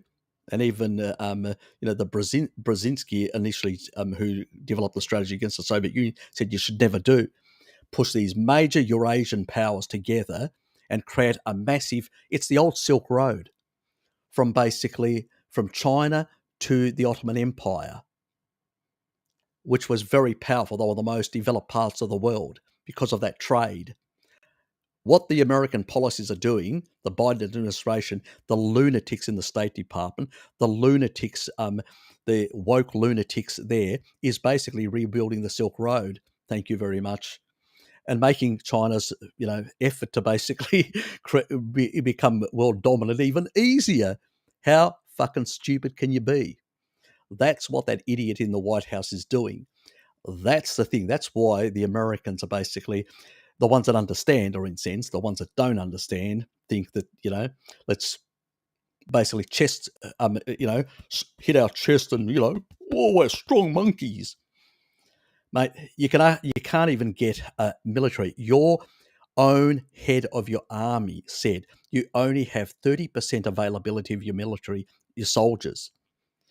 That's 30%, which is down to basically from 500, when you're talking about 500,000 odd troops, that's 150,000. that means half of that is basically support. The other half is actually deployable. You can only deploy 80,000 troops in any conflict. I mean, Greece can deploy 120,000, more than you in the same period of time, because a lot of your soldiers have been in all these terrorist wars. They've basically been fed the wrong stuff, overworked, over-injured, and they're on disability, a lot of them, and stuff like that. So it's an absolute mess over there. And then you're poking the actual. People should be happy that Putin is in power, because if some of the other ones were in power, you know where the Russian military would be? They would be basically on just across from the English Channel. They would militarize their whole economy and they'd move in that direction. What Putin has done is basically just militarize part of his economy to support his overseas adventures in Syria and the Maghreb and a few other places around the world, because that's how he gets his money, without turning his whole economy to a war economy, because then he's committed to even a bigger conflict. When you do that, like Hitler did, turned his whole economy, it had no option. You either conquer or you collapse, you know?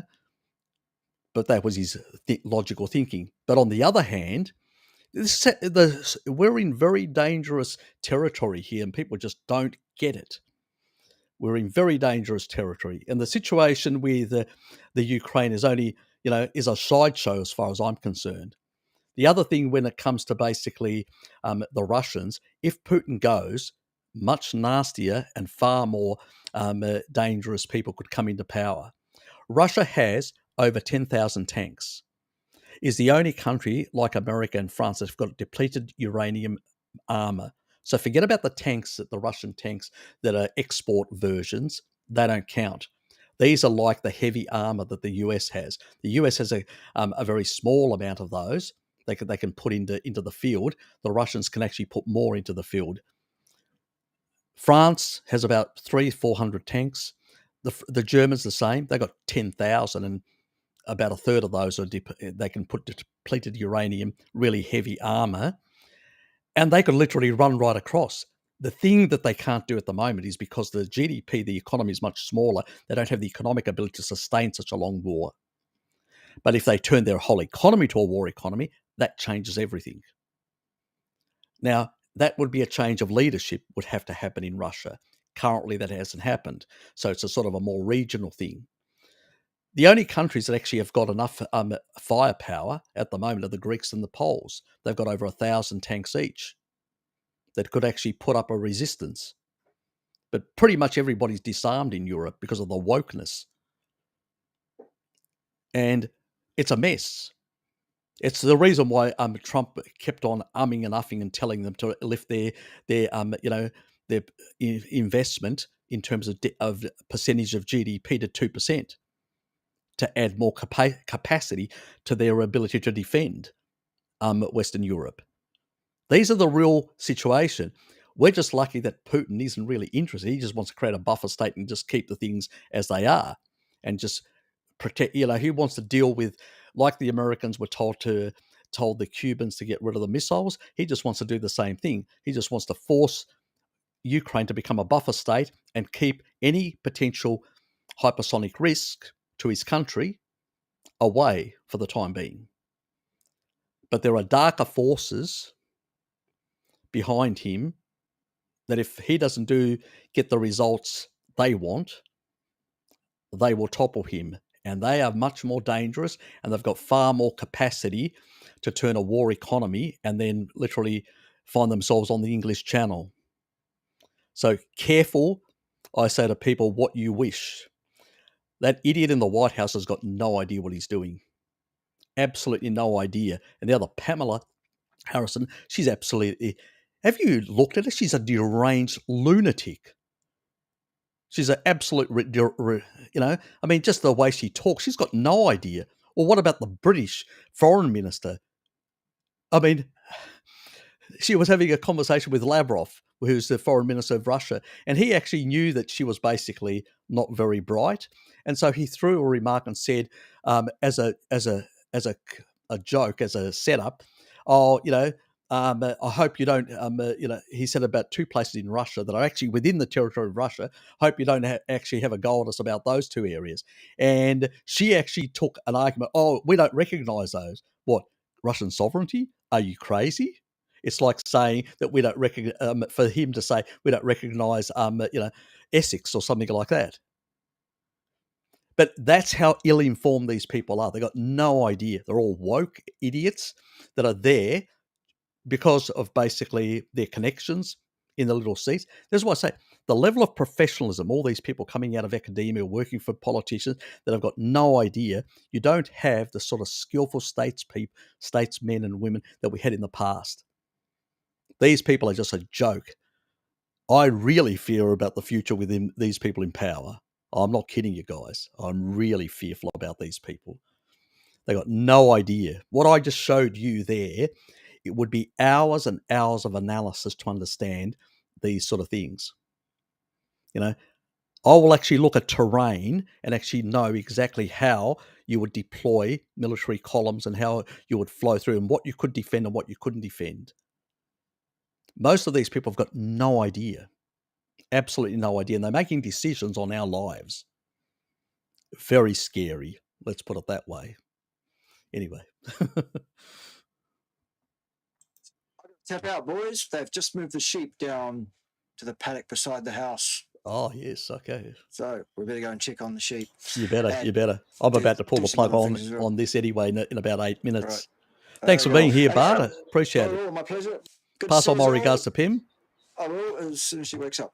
All right. Catch you then. Bye-bye. Stay well, mate. See you now. Yes, she's definitely complete git. She's definitely let's say an interesting lady. Yeah, definitely off the bottom end of the actual gene pool, Freak it hell. Yes. Give me a minute, Harry. I'll be back. Yep, not a problem. She's an empty pantsuit. One way of characterizing her. There was a Joe Rogan show with a couple of fellas working on defending death row prisoners, trying to free them because they were innocent. I can't actually say any comment about. I don't know about enough about those sort of things. I would never go into a conversation if I don't know. I know about in Australia because I research my own country and I know, but I don't know and sometimes there are innocent people that are on death row in different countries. They have been found after years to be innocent. So I tend to have a view. I'm against the death penalty. We don't have it in Australia and we don't have it in Greece. And as an Orthodox Christian, I don't believe that the state has the right to take the life of a person. So I'm not into that. And even when we go to war, we have our weapons blessed. It's still a sin, but it's a justifiable sin. Arbitrarily like that, I'm not into that. Other people may have different views, but as an Orthodox Christian, I cannot accept the death penalty. Let me make that quite clear in that regard. But if other societies want to basically follow that, that's fine. That's their business. I don't know enough about these cases to make a comment. Complete git.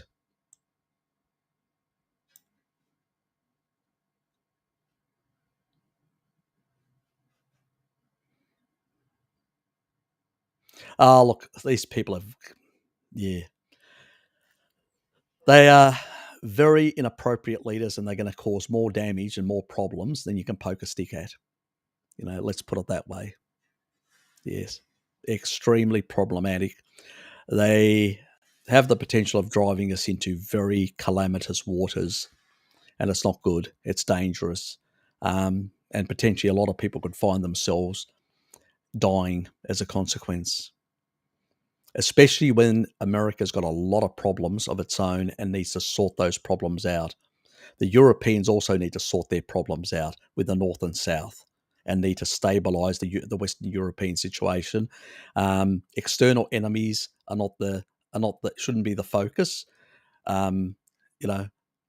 Confidence building measures between countries are more important. And let's not forget, it was the US State Department and the CIA who basically destabilized in the first place the Ukraine to screw with Russia. That's the reality. They put, I mean, their whole bloody army, one of their army units is basically a Nazi battalion. These people are not Democrats. They're not democratic-minded, free-loving people. These people are basically out there and have been terrorizing local populations in different areas. That's what actually caused some of the Russian speakers to take up arms, because these people were going around doing these things. When they kicked out, they did the coup and kicked out all the Russian members of the parliament. It'd be like, for instance, tomorrow, the Democrats walking in and literally removing all the Republicans from the Congress and the Senate. It'd be exactly like that. That's what they did in the Ukraine. Elected people were removed at gunpoint. That was not a revolution, a democratic revolution. That was a coup organized by the CIA and the US. Quite simple as that. And I showed you the strategic reasons why. To be able to basically, they want to bring Russia to her knees. Simple as that, so they can get on with the job of dealing with China, their main adversary in the long run. That's where it is, the game, what's being played. But what they're doing is actually forcing all these other people together, because they're finding themselves, we're on the gunpoint of the US. So rather than actually coming to a global agreement like the Yalta Agreement, which the Soviet Union, the Americans and the British did after the Second World War, and stabilize things around the world. You can't have everything. And if you go for everything, you go for bust, you end up with a Third World War. That's what you do. So at some point, you must guarantee the security of the other side and mutually guarantee the mutual assured destruction of the past, where one guaranteed the others security. And that's then takes off the table the potential of really nasty things happening. These people are just arrogant assholes who have grown up entitled and think they can just push people around. They've been doing it in the US with their woke bullshit. Now they want to do it on a global stage. Well, you know what? They're going to get spanked down very quickly. Even other leaders in the past in America never did that, understood you can't poke the bear too much. You're going to get into a lot of trouble, But because you basically, it's like forcing somebody in a corner. What are they going to do? They've got two options, either to capitulate or to fight back. If you force Russia into a corner, she will not. If Putin capitulates, they'll execute him, and they will put a new leader in power that will fight back. That's the reality. People need to wake up to themselves with the nonsense that they're talking about. And I've heard some ex-military leaders in America going, we need to take harsh measures and all this, and Bolton, that other fucking deranged lunatic who wants to start a third world war. Let's be basically quite clear about this. The Americans are not the superpower they were. They're indebted up to their eyeballs. Most of that debt's owned by China anyway. This is not World War II, where you had no debt, massive industrial base, and you're in a healthy population and all that. You can't even put 80,000 on the battlefield. Greece can put more troops on the battlefield than you can in Poland. Give us a break. That's army groups. Obviously, if you add the Marine Corps, you could probably put a bit more, but only slightly a bit more, not much more, because they've got a lot of problems as well, health problems related, and availability as well, very low. There's problems throughout, and it's due to health issues and due to these constant wars, one after the other, the war on terror and all that, never stopped. All that, basically, and your homeland security that strip a lot of your rights away as well. Thank you very much. It protected you, made you safe. Yeah. Police could have done that, and many other organisations. They didn't need to strip all your rights away. That's the reality. But that's the reality over there. That's why I did that live stream, yesterday, even though we had a bit of a delay. Sorry about that. But this is the reality of the situation. It isn't looking good, guys. It really isn't looking good. And I say to people in the US and in Australia and elsewhere, we need to basically say to these people, you need to stop driving us to a third world war, because that's what you're doing. World War I and World War II started from much less incidents. And in the nuclear age, such a conflict could be the last one. And then we'll be fighting with stones, because there'll be not much left, whoever survives. Got it? So these people are very dangerous. They've got no idea what they're doing. And you guys need to be calling your congressmen and senators in the US and the rest of us other politicians and telling them to defuse the situation. They should demand immediate, fair elections in the Ukraine between all the populations. They should basically, an international body should go in there to disarm all sides, and everyone should agree on that thing and allow free and fair elections. Because currently, that's not the case. Or split the country into two. One of the two, the Russian speakers on the east, the others on the west. One of the two. That's the reality. I mean, the Russians currently are trying to carve off part of that to limit theirs in that regard. But ultimately, that still leaves a whole lot of other Russian speakers who are on the other side of the border in one way or another. So, or you could create a federation, two-state solution. You know, you have one on the one hand or the other, and then you have a Senate as a representative of equal representatives from both states in the upper house to basically protect the human rights and interests of both groups. You've got to come up with a better solution. The solution of basically doing a coup and all that, like the pretty much the US government did, that's not a solution. That makes things worse in the long run. So it's a complete and utter debacle. Yeah.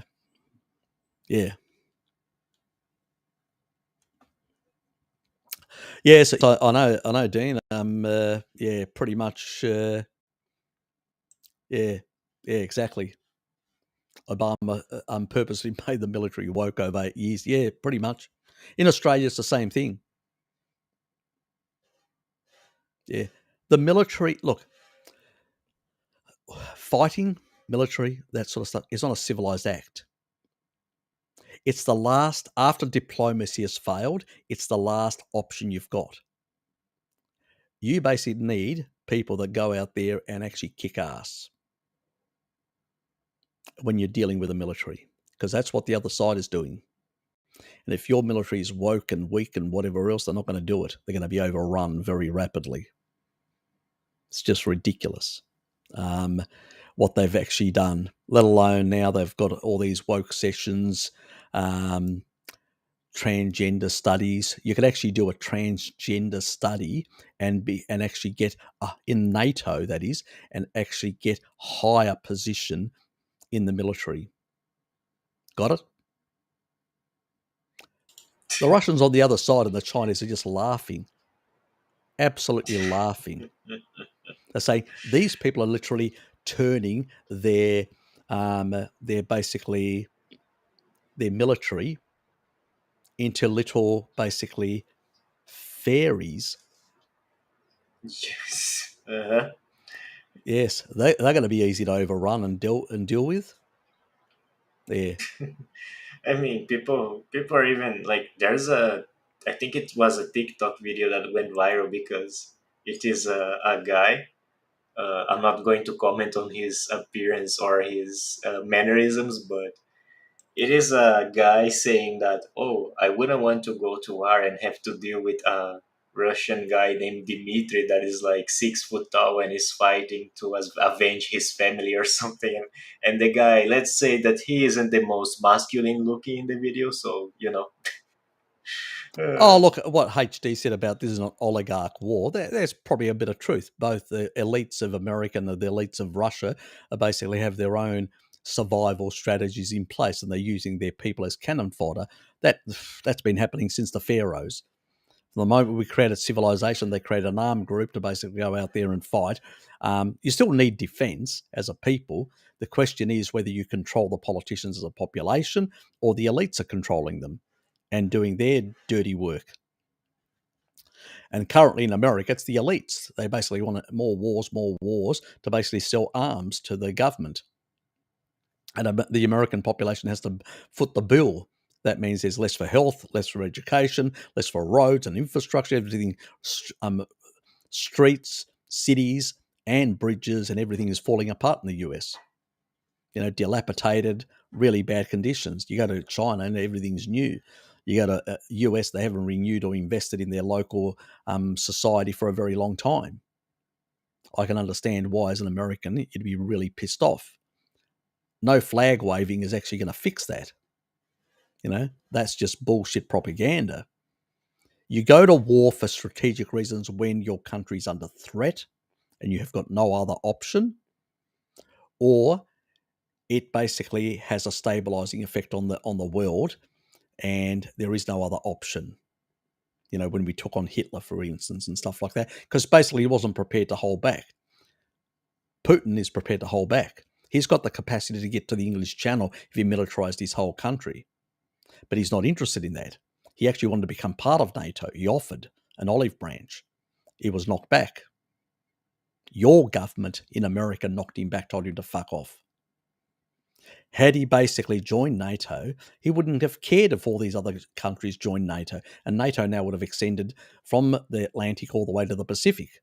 And it would have been a stable. He would have joined in the EU and all that. All these countries would have been part of a big union and would be very stable and would be more involved in trade rather than building up big armies.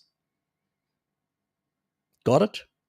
And it would have basically sent a message to China that the old ways are no longer valid. So you've got to basically find a more peaceful way of actually dealing with your differences with other countries.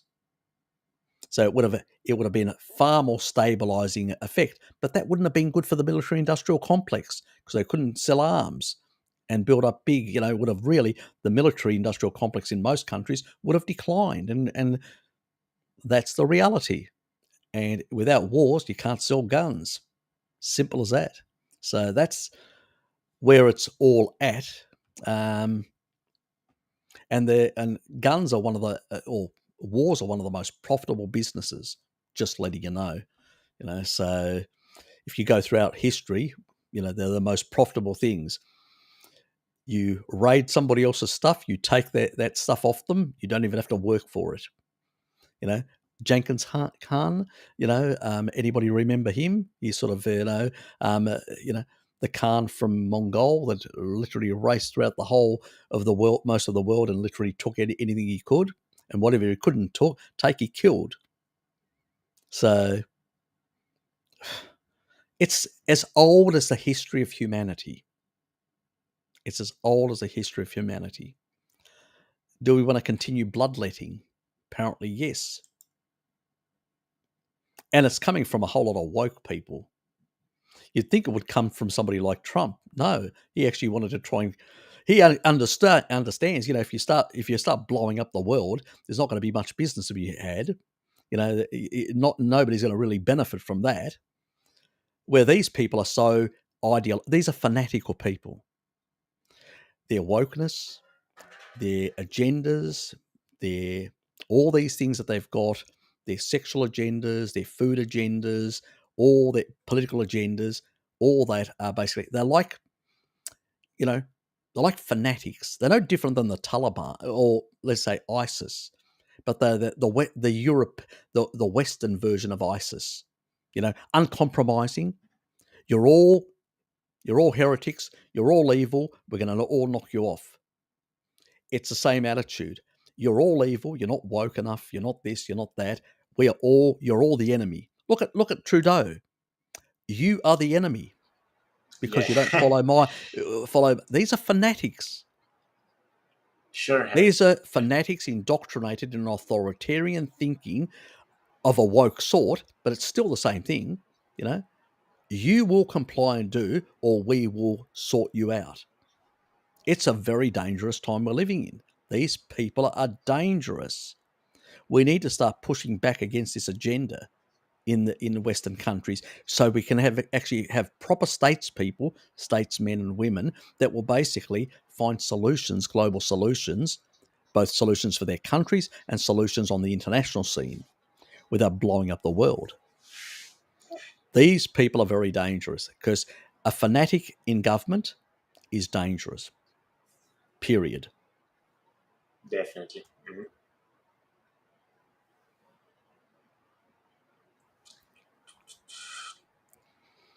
Well, that's another thing.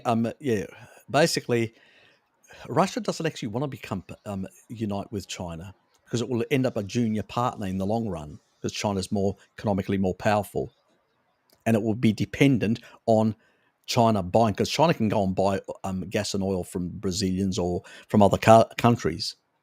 So it immediately means they're in a compromised position. That's why. And the Chinese have territorial ambitions since the Tsar had actually taken part of their territory years ago in the east, in the Siberian area. So they have territorial differences. The last thing they want to get in bed with a country that actually has territorial differences with them. But they are being forced out of necessity. So they're not doing it. That's why they wanted to go west after they got rid of the Soviets, and they wanted to basically become a liberal democracy and basically unite with Europe and NATO and all that sort of stuff. It's crazy. What do you think they called him? A Russian stooge? A Western stooge in Russia. Western Putin. Sure. I know because basically I have Russian friends and I know exactly what the opposition parties there, the more extreme elements, called him. What do you think he has to? What do you think he has to talk about the old Soviet days and all that? He has to basically diffuse the amount of the criticism coming from those people. When he's saying these things, he's not talking about the rest of the world. He's actually directing that towards his own hardliners who are listening and saying, "You better start saying this sort of stuff, or we'll remove you." So the deep state in Russia, that's much more hard line, is like the American deep state, very hard line. And basically you've got, but in America, up until recently, the hardliners weren't in power. Now they are. In Russia, there's no hardliners in power yet. Can you imagine if they had hardliners in power while these hardliners in the White House? How things would be way more different and far more dangerous? Yep. So yeah, it's ridiculous what's actually happening and poorly managed. And we're finding ourselves, in a state where, dangerous times, or as that proverb goes, we live in interesting times, and I'll leave it at that.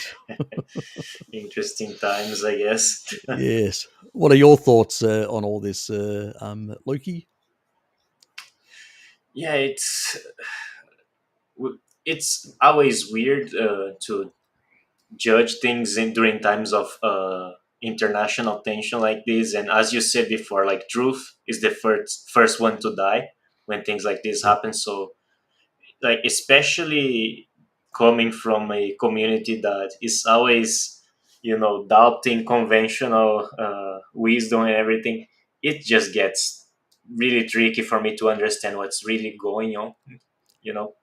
The reality is none of us really know what's actually. It's usually a decade or two after the fact that we actually find out about these things. Now, the claims that the Russians are making that these people killed a whole lot of Russians, and there are, a whole lot of areas, mounds that they've actually uncovered of dead Russian speakers. Yeah. Whether that's true or not, I have no idea. I can't verify I can't verify it from here. Yep, and I've seen we Russia. start getting media, from both sides, Exactly, with that sort of like precisely appeal, and we've seen it before happen, on the War of Terror or the Iraqi invasion. We've seen it a lot of times where the truth, basically, the weapons of mass destruction, we're definitely sure about it, found nothing. They'd already disarmed, and even some of the actual UN investigators said, well, there's nothing there, we've investigated. Mm-hmm. Yes. We know that the Iraqis have demobilized all those forces. But no, those UN observers, and one of them was actually, I think, I can't remember, he was either Australian, or I think he may have been Australian, or a Brit, or from one of the Commonwealth countries, but I can't remember which. Oh. And he actually made a point that because he was involved in that. I think he was an Australian, and he'd actually known about that information, and said it's not the case. We've verified these sites. And that's when they were going in and checking the sites. The soldiers couldn't find anything. There was nothing there. They'd overrun the whole country. They'd gone to all these sites and there was nothing there. They were told there wasn't. And then after that, they changed the theme. It was no longer the weapons of mass destruction. Oh, it's democratizing. I saw how well that happened. All they managed to do is basically create a civil war and bring about the birth of ISIS, or what is it called? Not that. The Islamic State. Oh, yeah, and bring about the birth of the Islamic State, and force a whole lot of traditional Republicans who had been fighting these religious fanatics for years in forcing an alliance between them and the radicals, because they were fighting a common enemy. My enemy's enemy is my friend. So where Saddam Hussein used to knock off all these radicals continuously, used to kill them off. Yep. Before they could actually establish any strong foothold in his country. And what did we do? We made sure that we united them because they had a common enemy then. Absolute nonsense. So, yeah. I mean, the country was defeated. The country could have been, things could have been negotiated and come to an arrangement and all that sort of stuff. And they would never be the power that they were. And it would have forced, eventually the regime itself would have got rid of him because he no longer served a purpose. Without so many people dying and turning the country into a wasteland, and now it's sort of still a wasteland where they're combating different ethnic groups at each other's throats continuously. Yep. At most, what they should have done is, when they established a country like that, they should have created a federation, or 3 separate countries for the 3 groups, or a federation to basically stabilize that whole area. And then all the 3 communities would have had their own region where they managed, and they'd had a national government where they'd have to work together to make the thing work. So there are always better solutions but did it happen? No, it didn't, unfortunately. And as a consequence, we have the mess that we have. Still hasn't resolved after so many decades. It's still there, an absolute mess, the country. Iraq still hasn't recovered. So, what do you say? One failed after another failed after another failed, And then there's Libya, exactly. Another absolute bloody mess as well. Yep, an absolute mess as well. Anyway, that's it, guys. I'm going to pull the plug at this point, and we're actually up, getting close to 4 hours, and I'm going to pull the plug because I need to go for a bit of a walk, then actually have a meal, and then I've got the night session. So, and that is in about nearly 3.5 hours from now. So it doesn't give me a lot of time. So gotta go. Thanks for being here. Appreciate it. Appreciate your support. Please hit the like button, and see you from me. Your last remarks.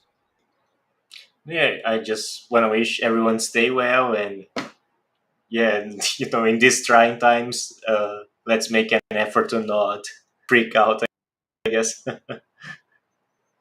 Anyway, see you guys. See you, everyone.